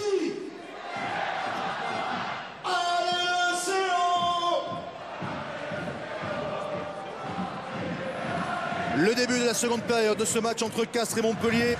Première rencontre de l'avant-dernière journée du top 14. 16-9 en faveur des Castrés qui mènent donc de 7 points. Avec un ballon récupéré par les Montpelliérains. Olivier pour Eberson. Qui a joué avec Dupont. Ballon toujours pour Montpellier, même sens avec Nariashvili. Placard. Toulouse maintenant. Avec Timani qui accélère, qui évite un plaquage, il peut passer les bras, il n'y a personne côté Montpellier ainsi dans ce deuxième temps. C'est bien, mais Monsieur Rénal a vu un à l'avant de Montpellier. On touche le ballon. On va voir là, côté Castré, belle prise de balle. Et là, c'est un geste de classe. On va dans le camp adverse, il n'y a pas de molle, il n'y a pas de faute. Et il est allé récupérer le ballon. On avance, hein, on avance bien. Là, on voit la charge de Timani qui n'assure pas la passe. C'est dommage pour Bérard. C'est même Bérard mettant un en avant. Flexion. Première mêlée de cette seconde période, la 3e du match seulement, on le disait tout à l'heure, avec introduction pour Rory Cocotte. Je. On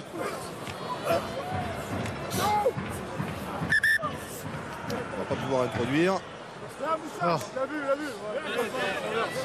je veux pas que vous poussiez la tête du droitier vers l'intérieur, ok? Donc vous restez à votre place, on va s'avancer un peu. Hein. Non, mais je veux que le gaucher il pousse pas la tête, ok? Il va rester droit aussi. Oui, il va rester droit. Avancez un peu là, avancez un peu.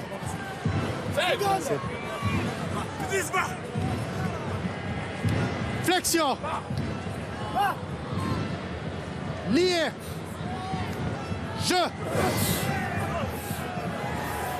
Oui. Introduction pour Rico Cote, l'effort des Montpellierins. Mais qui se relève, Classen qui a sorti ce ballon avec Lamora. Attention, pas se gêner. Le dégagement de Thalès qui va trouver la touche. On va rester dans la moitié de terrain des Castrés. Bien fait de la part de Classen. Il était sous pression, il a écarté la balle, il s'est servi de la puissance de Lamora pour faire un point de fixation, toujours dans les 22. Et Rémi Thalès, bon joueur, il avait trouvé une touche dans les 40 adverses.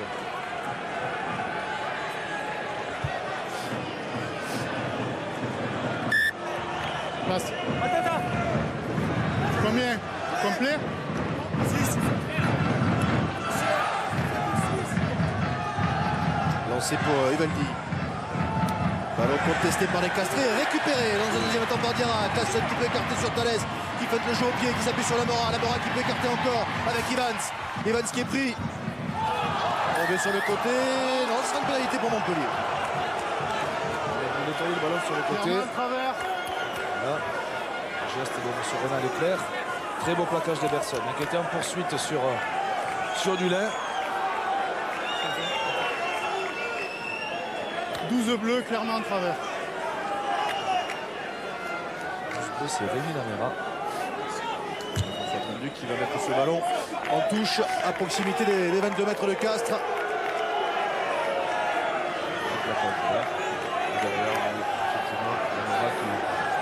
Complètement dans le camp montpellierin. Alors qu'on revoit le ballon perdu. Beau contre de Bornman. Soutenu par Gré et Diarra, qui saute juste devant son adversaire, ce qui lui permet de récupérer le ballon. Et là c'est un lancer un peu haut qui va retomber finalement dans les mains de Nariashvili. Un petit peu de réussite là pour les Montpellierins. Conserve donc ce ballon dans les 22 mètres de Castres. Le drop de François Trenduc. Il part plutôt bien et même va passer entre les poteaux.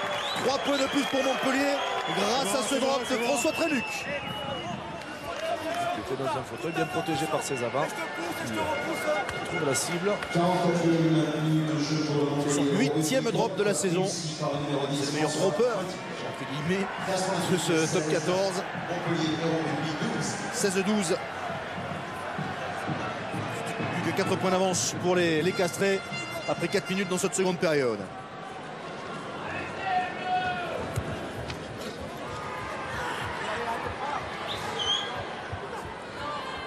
Dupont à la réception de ce ballon.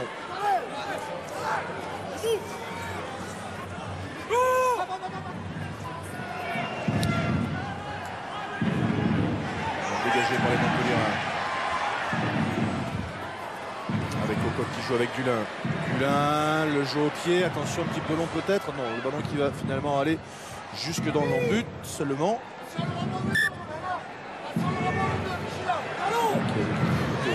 Côté droit, le terrain n'était pas couvert. Il n'a pas pu trouver la touche.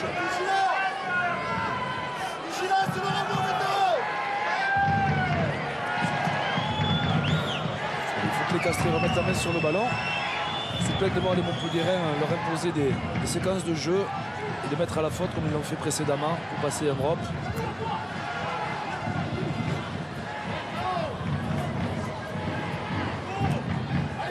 La chandelle de Thalès. Ah, ce ballon mal maîtrisé cette fois par les Montpellierins. En avant, ballon récupéré par Cocotte. C'est un bon ballon pour les Castrés. Ce ballon de récupération avec apport Ortega à l'entrée des 22 mètres de Montpellier. Cocotte qui va partir dans le fermé. Il est pris. Ballon toujours pour les Castrés. Herrera qui relève ce ballon. Avantage terminé sur l'en avant. L'avantage est terminé. Diarra peut libérer. Thalès il croise avec Lamora. Lamora qui est plaqué. Castres qui repart avec Thalès. On change de sens avec ce ballon pour Cabal qui a évité un plaquage mais qui donne directement cette balle à Dupont. Mas qui a relevé ce ballon mais qui est mis sur le reculoir. Ballon pour Montpellier avec Trenduc. Trenduc l'a sauté pour Ranger. Ranger bien pris qui a réussi à passer les bras pour Toulouse. Pas dans l'avant. Toulouse qui s'arrache sur l'équipe de la Payog à hauteur. Payog qui est stoppé par Dulin. Le ballon est sorti, toujours pour Montpellier avec Toulouse. Nico, c'est bon pour toi? Van Nuc. Le ballon pour Hamilton. Passe par le sol. Le ballon toujours pour les Montpelliérains. On insiste dans l'axe. On part maintenant dans le fermé. Avec Dupont. Dupont, le raffut sur Cabal. Il est pris dans un deuxième temps. Mais il peut libérer. Les Montpelliérains qui enchaînent les temps de jeu. Olivier. Ballon ramassé par Nariashvili. Hamilton qui relève cette balle et qui avance. Ballon toujours pour les Montpelliérains. Van Nuc. Olivier. À hauteur pour Eberson. Mais là, on a été vigilant côté Castré. Dupont qui essaie de partir au ras de ce regroupement. Et ça sera une pénalité en faveur des Castrés. Dupont qui a voulu remettre la vitesse au jeu. Il est tombé sur un bon Rory Cocotte qui a laissé son partenaire plaqué et il a de suite mis les mains sur le ballon. Et comme on conteste du côté Montpelliérain, on va 10 mètres de plus. On va voir, bon plaquage d'Herrera et derrière Cocotte qui est sur ses appuis. Là c'est difficile de... Ouais, il faut se taire. Là c'est la passe de Ranger après contact, regardez cette passe pour Tulou. Et lui, derrière il va faire exactement la même pour Payog. Et Payog qui manque un peu sur un contre un, qui a glissé. C'est quoi? Pas d'en avant. Et derrière, Serge Millet, c'est lui qui avait en avant. Oui, on peut le dire sur ses lèvres. Le pilier de Castres Herrera, l'Argentin, reste au sol. Voilà, la difficulté, il faudra suivre son état de santé. Christophe Sanson se prépare à entrer en deuxième ligne côté Castres Olympique. Herrera qui a fait un bon match pour ses débuts la semaine dernière à Clermont. Pour l'instant, on ne peut pas trop le juger aujourd'hui sur les mêlées puisqu'il y en a eu 3. La touche trouvée par Thalès, les Castrés qui reviennent à proximité des 22 mètres de Montpellier. Et on va faire sortir Richie Gray en deuxième ligne au Castres Olympique et Christophe Sanson donc va venir le remplacer dans l'alignement tarné. Changement pour le Castres. L'un des meilleurs preneurs de ballon de touche, Christophe Sanson.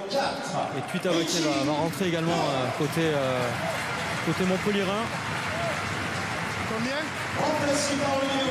4 ballons pris en touche par match en moyenne. Christophe Sanson, troisième meilleur preneur de ballon de touche de ce top 14. C'est Eberson qui va sortir à Montpellier, donc remplacé par Tuitavaké au centre de l'attaque. Montpellier, la sortie du numéro 13, Robert. Eberson qui boite un peu. Remplacé par le numéro 21, Anthony Tuitavaké. Tuitavaké, il a du feu dans les jambes. Il était entré avant que le changement soit signifié. Reprise. Ballon pris justement par Sanson qui vient d'entrer en jeu. Oh, le 6. Avantage en cours pour Castres. Alexandre Bias qui est à la faute. Et pénalité en faveur des Castrés. On se délie et on remonte le molle. Et on va la tenter. 6 rouges. Donc ils essayent de maintenir cet écart de 7 points, les Castrés. C'est Alexandre Bias qui est passé sur le côté, qui s'est délié. C'est bon? Oui, mais là pour moi il n'y en avait pas.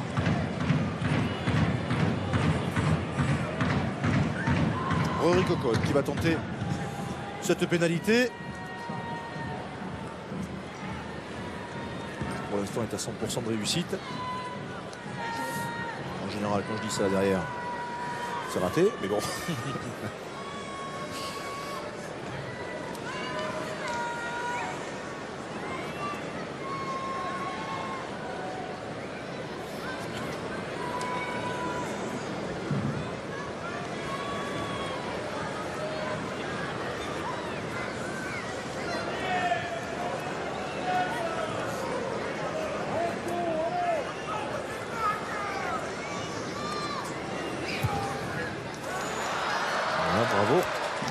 Pardon. Bravo Philippe. Pardon. On en reste à 16-12. Arrêt du temps. Changement à Montpellier avec l'entrée de Pélissier au poste de demi de mêlée. C'est Payog qui va sortir. 9 rouge. 9. Et des informations concernant Emerson qui est sorti en effet sur blessure Philippe tout à l'heure. Il se fait soigner la cheville depuis quelques minutes maintenant. Ça a l'air de ressembler à une entorse. Ballon. Benoît Payog qui sort, lui qui a le meilleur pourcentage de réussite en top 14. Il tourne à 83,3% de réussite depuis le début de la saison. Le renvoi de Trenduc, toujours ce score de 16-12 en faveur de Castres après 11 minutes dans cette seconde période. Ballon pour Bérard. Bérard qui a réussi à échapper à un plaquage. Pélissier pour Timani. Olivier qui dégage mais qui rate son dégagement. Il sait un petit peu. C'est parce qu'il a fait mieux ce soir. Il a fait un bon match pour l'instant, mais alors celui-là on va l'oublier. Monsieur Frivo, une petite information qui est à signaler. Benoît Payog visiblement n'était pas très content de sortir. Il est parti directement au vestiaire avec le regard des mauvais jours. On a vu qu'il n'avait pas tapé la main Combien de son remplaçant. Combien on est? C'est rare de le voir dans le championnat. Quand on voit Payog remplacé par Pélissier, Emerson par Tuitavaké, quand on voit l'effectif montpelliérais, on se dit qu'il y a quelque chose à faire. Encore un ballon pris par Sanson, en avant de Tachette. Ballon récupéré par Toulouse. Avec le relais de Grant. Ballon pour les Montpelliérains. Avantage terminé. Trenduc qui allonge sa passe pour Tuitavaké qui passe les bras. Le ballon récupéré, volé par Evans. Et qui va être projeté en touche. Montpellier qui essaye de faire pas mal de passes après contact. On l'a vu tout à l'heure au ralenti. Et là, Tuitavaké, il se fait prendre par Evans. Evans qui va toujours garder la main sur le ballon. Et en revanche, derrière, il est projeté en touche.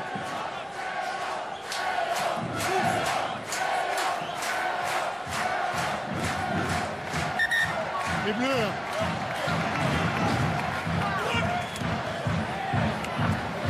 Ce ballon, on sait que les Castrés ont le contre le plus efficace du top 14, mais là les Montpelliérains vont conserver ce ballon, même s'ils sont obligés de reculer.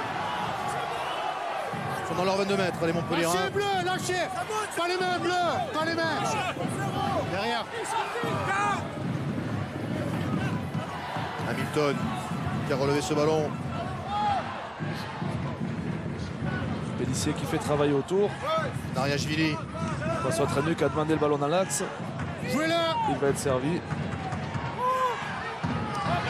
Parce qu'il est un peu basse. Stop. Et Trenduc qui a quand même pu dégager. Et il n'a pas trouvé la touche. Récupéré ce ballon par Evans. Qui est un petit peu isolé, donc il va chercher des partenaires. Qui croise avec Lamora. Lamora qui revient vers le fermé. Qui a vu une brèche. Qui accélère. Il cherche du soutien. Il n'a pas pu donner ce ballon à Dulin qui perd la balle en avant. Et ça sera une mêlée d'introduction pour Montpellier.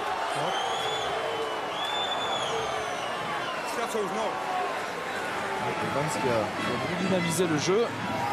C'est un peu égaré. Heureusement, Lamora passé par là. Parce que là, la défense montpelliéraine était en place. Et Lamora qui va trouver un intervalle, qui va servir un peu trop tard Dulin. Il prend deux joueurs sur le rable. Et combien en avant. Ouais, je vais lui dire qu'il est entre droit. Mais je veux pas que vous lui poussez vers l'intérieur et lui vers l'extérieur, c'est pareil. Hein, on essaie de rentrer droit, vous rentrez à votre place. Et lui, il vous pousse pas la tête vers l'intérieur. Ok? Je suis sûr qu'Herrera maîtrise encore bien la langue de Molière. Sortez bien l'épaule. Hein. Cependant, il a dit oui à Monsieur Rénal. Nariashvili, lui, le Georgien qui était à Bagnères, il me semble, avant d'arriver à Montpellier, connaît un peu mieux. Lié. Je. Voilà, au sol. On va faire du changement à Castres en première ligne. Avec la sortie de Forestier et Toméopo qui va remplacer. Changement, un bleu. La réaction de Forestier à Punaise, il a dit.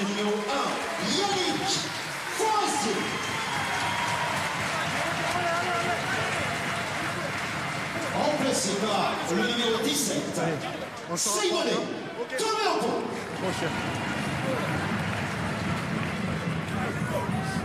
Let's go, Galo. Let's go, Galo. Seconde. Lucas.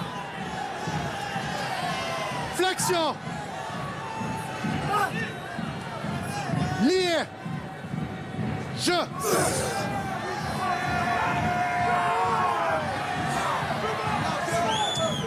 Montpellier qui fait l'effort, ballon sorti partout et bien pris par Classen. Alors toujours pour les Montpelliérains. Au duel de numéro 8. Jouez là. Pélissier par-dessus. Il a trouvé la touche.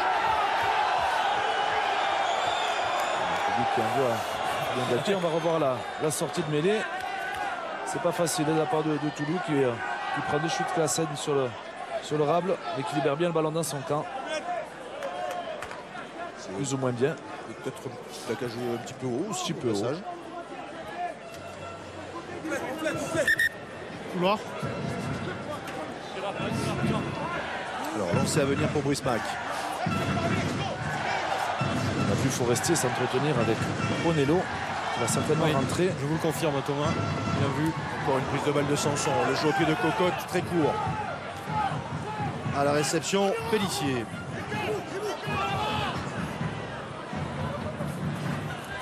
Toulouse. Bon. Diarra qui a récupéré le ballon. Il a réussi à placer ce ballon. Il était plaqueur, mais il a levé les bras pour signifier qu'il avait lâché le plaqué. Et après, il a pu prendre ce ballon. Sanson et qui a pu trouver Bandman. La troisième ligne Castres qui est en train de mettre la main un peu sur le ballon. Attention à ce ballon compliqué là pour les Castrés avec Lamora. Oui, c'est bon. Qui a récupéré cette balle, mais ils se sont un peu compliqué la vie là, les Castrés. Avec ce ballon qui a été expulsé du rack. Derrière. Toujours en faveur de Castres. Stop, les bleus. Il y a des déblayages de chez déblayages dans ce match. Avec Ranger qui se rate. Il va avoir le temps de dégager. Non, il va relancer. C'est pas possible. Lâchez les bleus.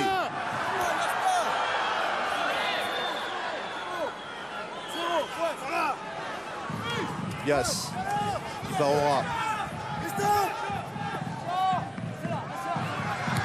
Le dégagement de Trenduc. Le ballon qui va rester dans l'air de jeu. Thalès. Manque de temps. Sortez.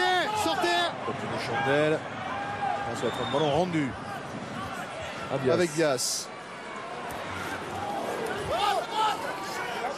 Bias qui se fait plaisir. Ballon en main ou sans ballon.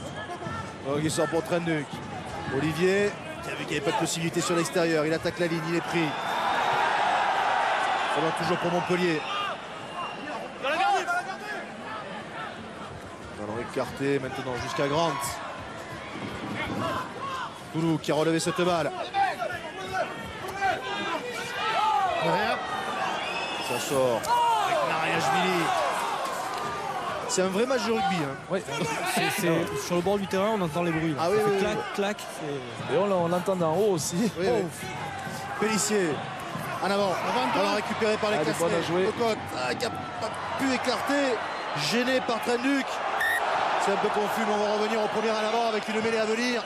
Avec l'introduction pour Castres. Ah, je reviens. L'occasion pour faire rentrer Bonello à Castres au poste de talonneur.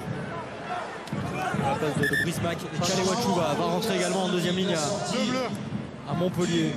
Numéro 2, Brice Mac. Brice Mac qui avait marqué un essai l'an passé lors du match face à Montpellier. Brice Mac le catalan. Il a un bon match. 3 bleus. Et Romain Tellet, messieurs, va rentrer également. Le 3. Il va y avoir une petite ovation. On va écouter ça. Non, parce qu'il sort. Le 3 sort. Également qui sort. C'était aujourd'hui son deuxième match. Sa deuxième titularisation. Alors on a fait également du changement en première ligne à Castres avec la sortie d'Herrera et l'entrée de Lazare. Et on change également Nariashvili et l'entrée de Vatremez à Montpellier en première ligne.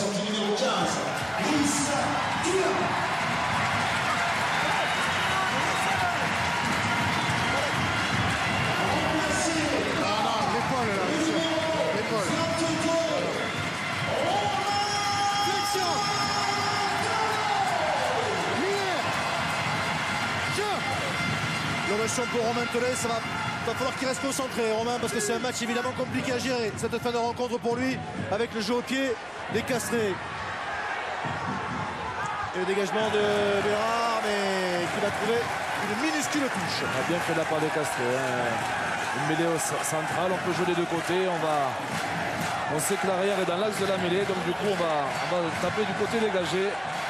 Et Bérard qui couvre le ballon, qui ne peut que trouver une toute petite touche. Brice Dulin qui est sorti, qui a fêté ses 24 ans, il y a de cela 5 jours.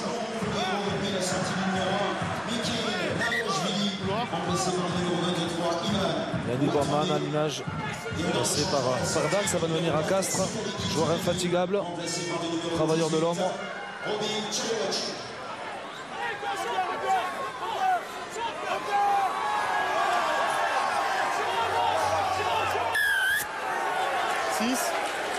Travers. Alexandre Dias, encore une fois. Là, il y avait une belle combinaison de la part des Castrés. On va prendre des points. On va tenter la pénalité. En tout cas, côté Castré. Oui, on va prendre des points avec Nico Cotte, Philippe. Tout à l'heure, on lui a porté la chance. Et elle est exactement au même endroit, dans les 5 mètres, mais de l'autre côté.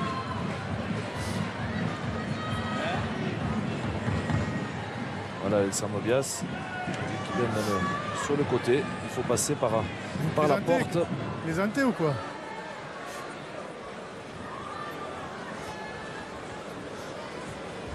Oui.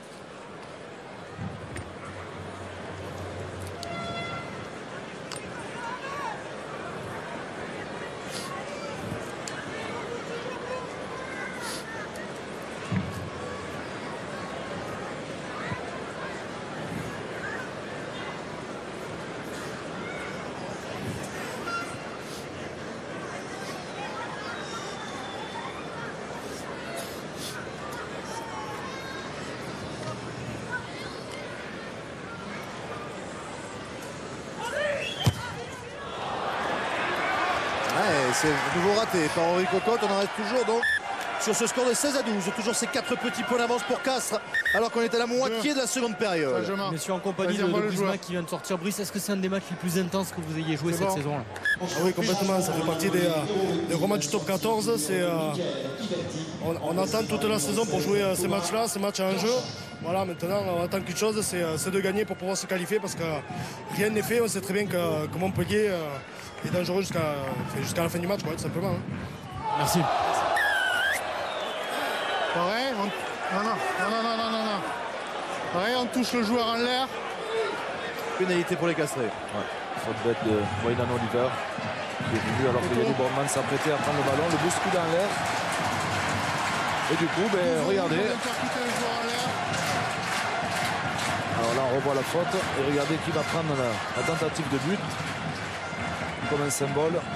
Romain Tellet, évidemment. 2839 points. Romain Tellet. 2839 points en première division. Première division. C'est évidemment le meilleur réalisateur encore en activité. Mais il a plus de 3000 points si vous ajoutez tous les points marqués sous le maillot de Castres, avec la Coupe d'Europe, tout ça. Donc 3096, je crois exactement.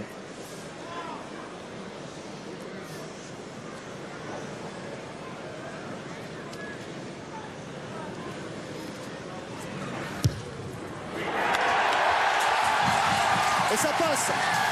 3 points de plus. 3 points de plus pour Castres et pour Romain Tellet. Le soulagement pour Romain qui a une énorme pression. Il le sait, il vit son dernier match à domicile. Et surtout qu'il y a toute une tribune avec qui brandit son nom. Sortie d'Ibrahim Diarra à Castres et l'entrée de Caballero en 3e ligne. 19-12 pour Castres qui reprend 7 points d'avance après à 18 minutes de la fin de cette rencontre. Il y a eu un changement au Castres Olympique, la sortie Casseuse. Ibrahim Diarra. Sortez, placard. Qui a été remplacé par le numéro 19, Yannick Caballero. Diarra qui est sorti, lui qui avait pris un carton lors du match aller à Montpellier. Quelle réception de ce ballon. La croisée avec Toulouse, qui a évité 2 plaquages, qui remet son équipe dans l'avancée. Pellissier qui reste dans le fermé, avec la charge de Bianchin. Toulouse à nouveau.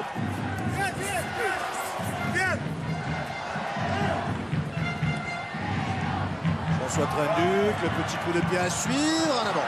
Oui, c'est bon, avantage. Avantage encore pour les Castrés avec Grosso qui a pu trouver Classen. Caballero maintenant. Derrière les pieds. Et le dégagement de Thalès.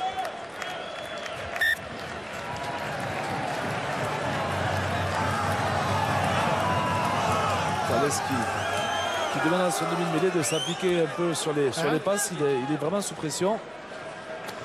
Il n'est pas content.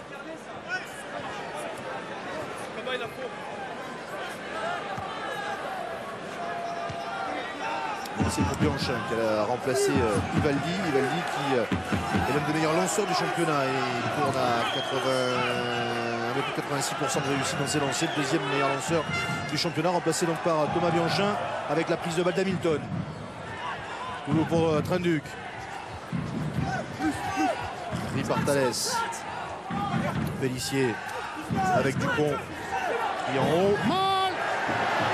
Ball, et ça va être un ballon peut-être récupéré par les Castrés. Par Caporte est là. Ouais, voilà, ballon rendu aux Castrés. Et pour une fois que la prise de balle est bonne en touche côté Montpellier. Derrière, rien n'est allé. La passe de Toulouse, le choix de Trenduc. Voilà, prise de balle magnifique d'Hamilton. Derrière la passe de Toulouse qui flotte. On a du temps. Caporte est là, déplacé. Lazare à Castres.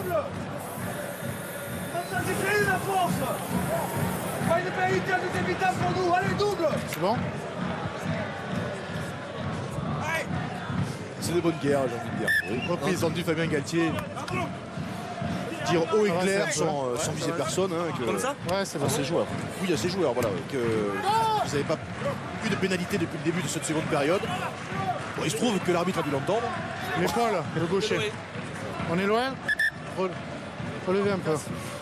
Les statistiques pourraient le contredire. Gauche et gauche de la marque, hein. Ok. Avancez. Il y a eu une, non? Voilà, il ne bouge plus là. Il y en a eu 4, il me semble. Non, 5, non. Sortez l'épaule. Hein. Quand vous êtes en bas, pas quand vous êtes en haut. Flexion. Lié. Jeu. Introduction pour Henri Cocotte. Bonne personne pour Cocotte. Stop, 6 bleus. Au pied. C'est bon. Bérard qui a attendu que ce ballon vienne dans les 22 mètres. Pour après relancer. Tout compris. Ballon pour tout avaquer. Montpellier qui va conserver cette balle. Derrière. Mas qui relève ce ballon. Dans l'axe avec Grant. Joue au pied de Pellissier. Romain Tollet à la réception de ce ballon.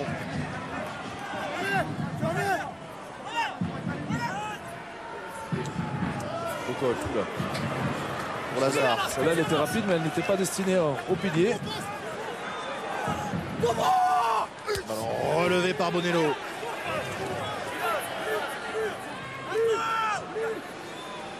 Le jeu au pied de Cocotte. La chandelle. Alors du monde dessous. C'est un ballon récupéré par les Castrés avec Sanson. Le long de la ligne de touche. Il reste dans l'air de jeu. Trouve Caballero au soutien. Le ballon qui est mis en touche. Malheureusement, Lazare n'a pas pu sauver cette touche. Messieurs, l'occasion de parler avec un joueur de Montpellier, Michael Ivaldi. On sent que vous êtes un ton au-dessus, mais comment arriver à déstabiliser cette équipe de Castres, Michael? Je pense qu'il faut jouer, quoi. Quand on a le ballon, on voit qu'on peut les mettre en danger. Voilà, donc il faut garder les ballons et jouer comme on sait faire, quoi. Vous nous confirmez, ça pique sur le terrain, vous qui venez de sortir? Ouais, c'est très dur. Ça joue de partout, quoi. Il y a beaucoup de ruck, beaucoup de phases de jeu. Donc voilà, c'est un match de phase finale, quoi. En gros, chacun joue sa place. Donc voilà, c'est bien pour l'avenir. Merci. Rémi Grosso à la réception de ce ballon. On rappelle que les Montpelliérains ont perdu Timossi Nagusa juste avant le retour au vestiaire en toute fin de première période. Luxation de l'épaule, ça pourrait être assez sérieux. Les Montpelliérains qui font trop de fautes au sol. Restez sur vos appuis. C'est le numéro 18. C'est exactement ce que dit Fabien Galtier à ses joueurs. Il demande un peu plus de maîtrise et de patience. Chale Wachu qui a commis une faute au sol. C'est ce qui empêche les Montpelliérains de s'installer dans le camp castré. Pour l'instant, ils jouent plutôt dans leur camp, même s'ils ont la possession du ballon. Et la touche trouvée par Rémi Thalès à proximité des 22 mètres de Montpellier.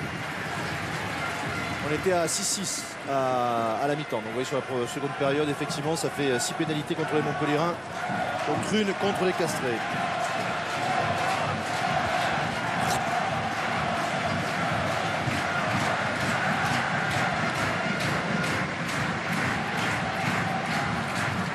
Mathias Roland qui aimerait bien que ce match soit déjà terminé, qu'on en reste là. Oui, et Pierre Brevoil derrière au second plan aussi.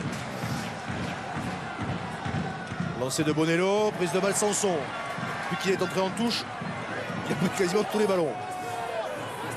C'est lui qui doit annoncer les touches. Et par le milieu, lui c'est bon. Le ball décastré, mais ça va au sol. Ballon sorti pour Cocotte. Lamera pour Cabane. Cabane qui allonge sa passe jusqu'à Evans. Evans, ce petit coup de pied à suivre. Et le ballon qui va sortir hors des limites du terrain.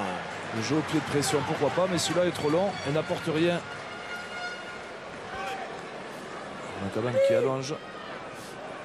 Evans qui sait que Thiollet le redouble, mais son jeu au pied est trop long. Il va directement en ballon mort.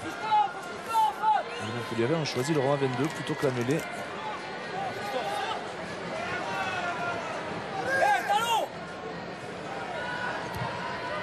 Le renvoi de Trenduc. Place de la réception. Avec Thalès. Thalès qui va taper une chandelle. Bérard à la réception de ce ballon. Ranklassen sur le rable. Il a pu transmettre à Trenduc. Trenduc qui tente une relance. Plaqué à son tour. Mais ballon toujours pour les Montpelliérains. Pellissier dans le fermé avec Dupont.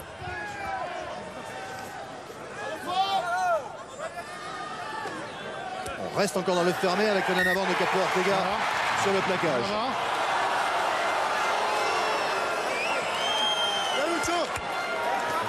En avant sur le plaquage. On est entré dans les 10 dernières minutes de cette rencontre. 7 points d'avance pour Castres, mais qui n'est pas à l'abri d'un retour des Montpelliérains. Arrêt du temps. C'est bon, messieurs? On parlait de la possession montpelliéraine. Pour moi, c'est bon. Pour vous? On l'a vu sur ces statistiques, où le nombre de plaquages est bien plus important côté castré. Avec de très beaux pourcentages de... On a marqué là. De plaquage sur la dernière, le ballon était propre. Ils sont très faibles.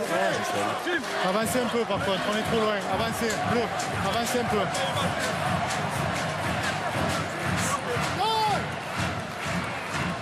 Alors la mêlée d'introduction pour Pellissier, pour Montpellier. L'épaule, à gauche, l'épaule. Flexion. Nier. Jeu.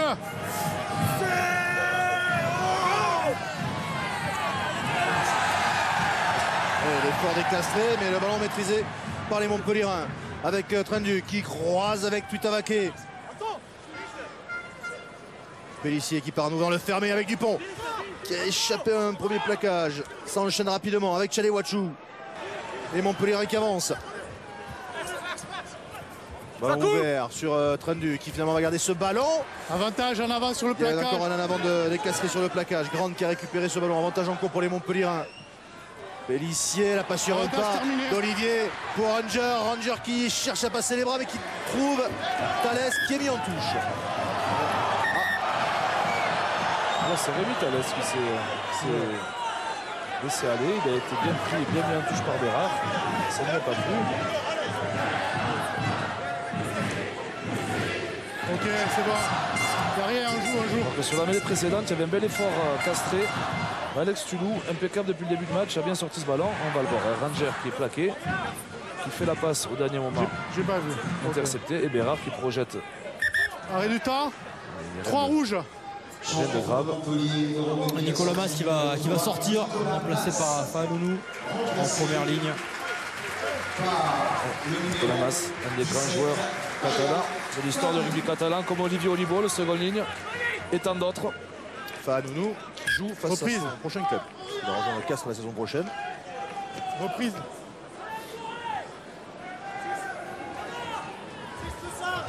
Comme vous, Thomas aussi. Là. Faites l'inventaire. La liste est trop longue, on s'arrête.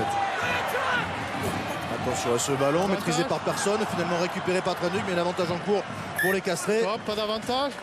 C'est bon là. Yeah. Petite explication maintenant entre Cocotte et Trenduc. Là, encore un ballon mal négocié par les Montpellierais en touche. Venez là. Capitaine. 9. Venez là. Il a perdu 4 ballons déjà.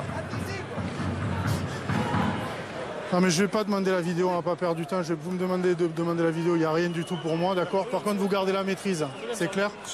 Merci. En avant, mêlée.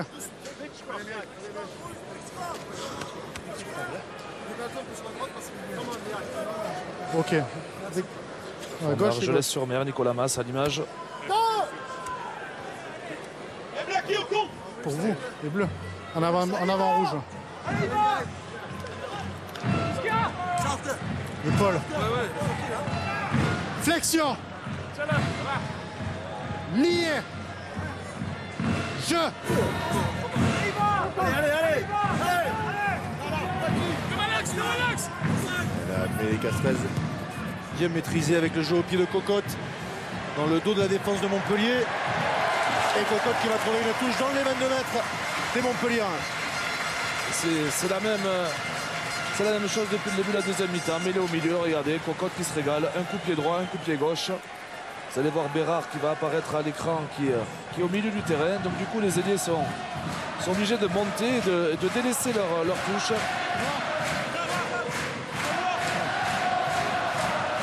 Martial que vous voyez blessé à droite.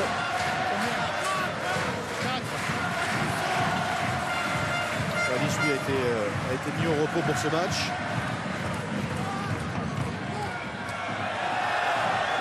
C'est bien Bianchin, prise de Balbias. Mal. Et le ball Montpellier qui avance.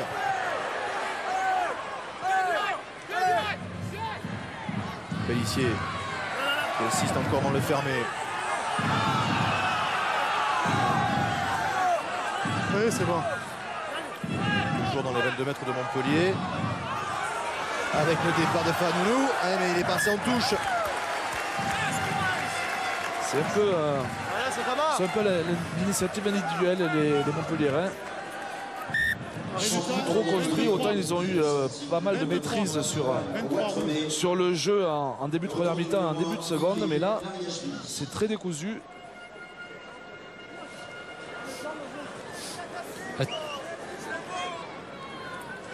Reprise. Oula, je ne sais pas si c'est blessé votre messe. Mais Nadia Juillet est rentré. Est-ce que les coachs montpelliérains sont déçus de sa prestation? Est-ce qu'une sanction? Comment est-ce qu'il va fêter ses 25 ans lundi? Prise de balle qu'apporte, les gars. Ballon pour les Castrés. Dans la moitié de terrain des Montpelliérains. Les Castrés qui maîtrisent parfaitement cette seconde période. On va travailler les avants. Oui, ils sont bien là. Ils sont bien dans cette moitié de terrain, les Castrés. Là. Ils ont juste envie d'y rester. En tout cas, à 4 minutes de la fin, ils savent que s'ils provoquent une faute montpelliéraine et qu'ils marquent 3 points, ils sont hors de danger. Ils gagneront ce match et se qualifieront certainement pour les phases finales. Était sorti. Dans le fermé avec Thalès. Thalès qui passe les bras pour Classen.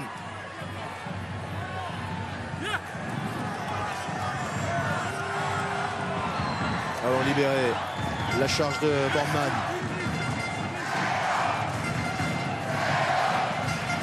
Départ de Bonello qui est bien pris. Placard. Jouez-le. Alors le départ Borgman, toujours dans le fermé. C'est long, 4 minutes à tenir, à tenir le ballon. Capo Ortega qui en remet une couche. Attention, il y a petit rôle contest. Non, Montpellier n'a pas pu contester. Ça déblaye dans tous les sens. Derrière. Mais le ballon est conservé par les Castrés. Ça sort pour Thalès. Cabane. Ballon libéré, Borgman. Attention, pas s'isoler. Toujours pour les Castrés, cocotte sous pression, avantage en cours et pénalité. Pénalité pour Castres, ils ont appelé qui cherchait les Castrés. Il l'a cherché et je vais même vous dire, l'image est belle, ça va permettre à Romain Tollet. Ça va permettre à Romain Tollet de passer 3 points. Sa dernière pénalité certainement ici à Pierre-Antoine. Oui, ouais. Belle histoire là. On revoit le plongeon d'Hamilton. Il arrive, monsieur, il arrive. Numéro 5 Montpellierin. Castres qui était vaincu à domicile depuis 19 matchs, depuis le 30 décembre 2012, lors d'une victoire de Toulouse sur la pelouse de Castres. Depuis, ils ont enchaîné 19 matchs sans défaite dans ce stade Pierre-Antoine.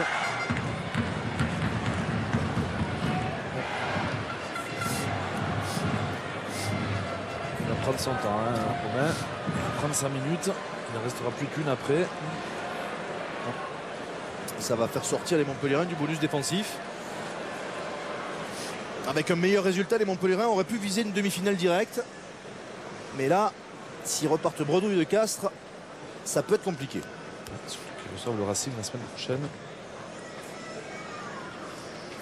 La pénalité réussie par Romain Tollet qui assure, Romain, avec cette deuxième pénalité, qui assure la victoire des Castrés et peut-être la qualification pour la phase finale.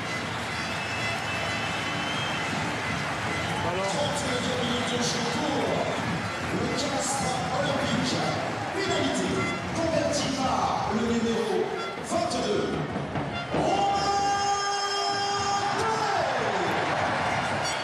Laurent Mois de Trenduc. Et ballon pris par Ranger sur ce renvoi. Les Montpellierins qui vont essayer évidemment d'aller chercher un point de bonus défensif. Pour cela, il faut marquer.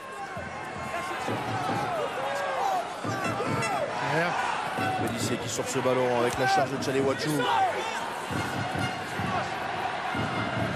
Pélissier. Pour Bianchin.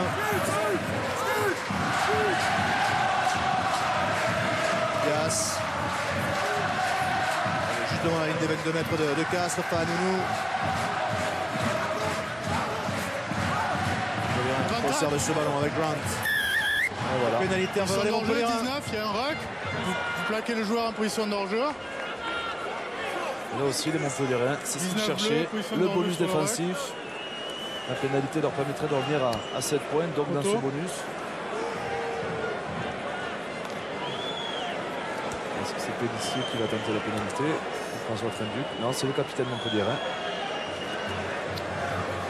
Montpellier qui est un peu le champion des bonus. 12 points de bonus pris cette saison déjà par les Montpellierins. C'est l'équipe qui en a pris le plus. De ne pas envahir la pelouse et surtout de rester avec nous dans les tribunes parce qu'on a une surprise. Je vous le souhaite. Et c'est François Trenduc, on vous le disait, qui petit à petit est en train de prendre ce rôle de buteur, qui va essayer d'aller chercher un point de bonus défensif. Et finalement, on risque de se quitter bons amis avec une très belle soirée. La victoire de Castres, Montpellier qui prend un point de bonus défensif, Romain Tollet qui passe de pénalité, mais pour sa dernière à Pierre-Antoine, et qui permet à Castres d'obtenir la victoire face à Montpellier et peut-être la qualification pour la phase finale. Tout le monde est content à l'issue de cette rencontre, ou presque, même si les Montpellierins ont été battus 22-15, score final pour Castres. L'embrassade entre Rodrigo Capo Ortega et Romain Tellet, les deux anciens, pour la dernière à Pierre-Antoine. De l'arrière de Castres, Romain Tellet, qui aura disputé 13 saisons sous le maillot des Castrés. Il aura marqué plus de 3100 points au total sous ce maillot de Castres. Et il permet à son équipe de s'imposer face à Montpellier, 22-15. Un résultat important et émotion, Philippe. On débriefe avec vous, avec nos spécialistes, avec François Trio dans une minute. Jour de foot, première édition avec le grand format de Saint-Étienne-Rennes dans un petit quart d'heure. Mais une première interview d'abord de Guillaume Garrigue. Oui, en compagnie de Nicolas Mas. Nicolas, finalement, il y a ce sourire qui reflète peut-être un peu de satisfaction à l'issue de cette rencontre. Oui, c'est sûr qu'on est content d'avoir pris ce point à la dernière minute. Maintenant, voilà, on avait envie de faire mieux, mais voilà, les Castrés est une très belle équipe. Et voilà, ils ont, en plus, avec la dernière de Romain Tellet, c'était mission un peu impossible. Mais bon, voilà, on les a fait douter, on a cru à nous jusqu'au bout, mais bon. Voilà, le point fait du bien, quoi. Il y avait beaucoup d'intensité ce soir. Vous avez un petit peu décroché. Vous revenez dans le point de bonus défensif. C'est peut-être un signe que vous envoyez là pour la suite. C'est un signe positif pour les phases finales qui arrivent à l'horizon. Oui, c'est sûr que c'était un gros match. C'est un match de phase finale. On savait très bien qu'il y aurait cette intensité. Maintenant, voilà, ce point défensif fera du bien pour la suite. Mais on verra, on fera les calculs à la fin. Mais il faut qu'on continue avec cet état d'esprit, cette envie. Et je pense que ça peut nous sourire. Merci, Nicolas. Elle est importante, François, au classement, cette victoire. Oui, c'est vrai qu'il y a quand même les belles images de ce personnage qui est Romain Tellet, qui était un joueur atypique, qui est un joueur atypique pour cette fin de saison et tellement emblématique à Castres. Mais c'est vrai que ce soir, sa botte a permis à Castres peut-être d'arracher une qualification. Le champion en titre qui était plutôt en ballottage défavorable, qui a certes son destin en main. Regardez le résultat au classement provisoire, bien sûr, avant les rencontres de demain, avant notamment le déplacement de Toulouse à Oyonnax. Castres, 66 points. Et puis Montpellier qui a obtenu ce qu'il était venu chercher, le bonus défensif, le point qui peut-être lui permettra d'accéder directement aux demi-finales.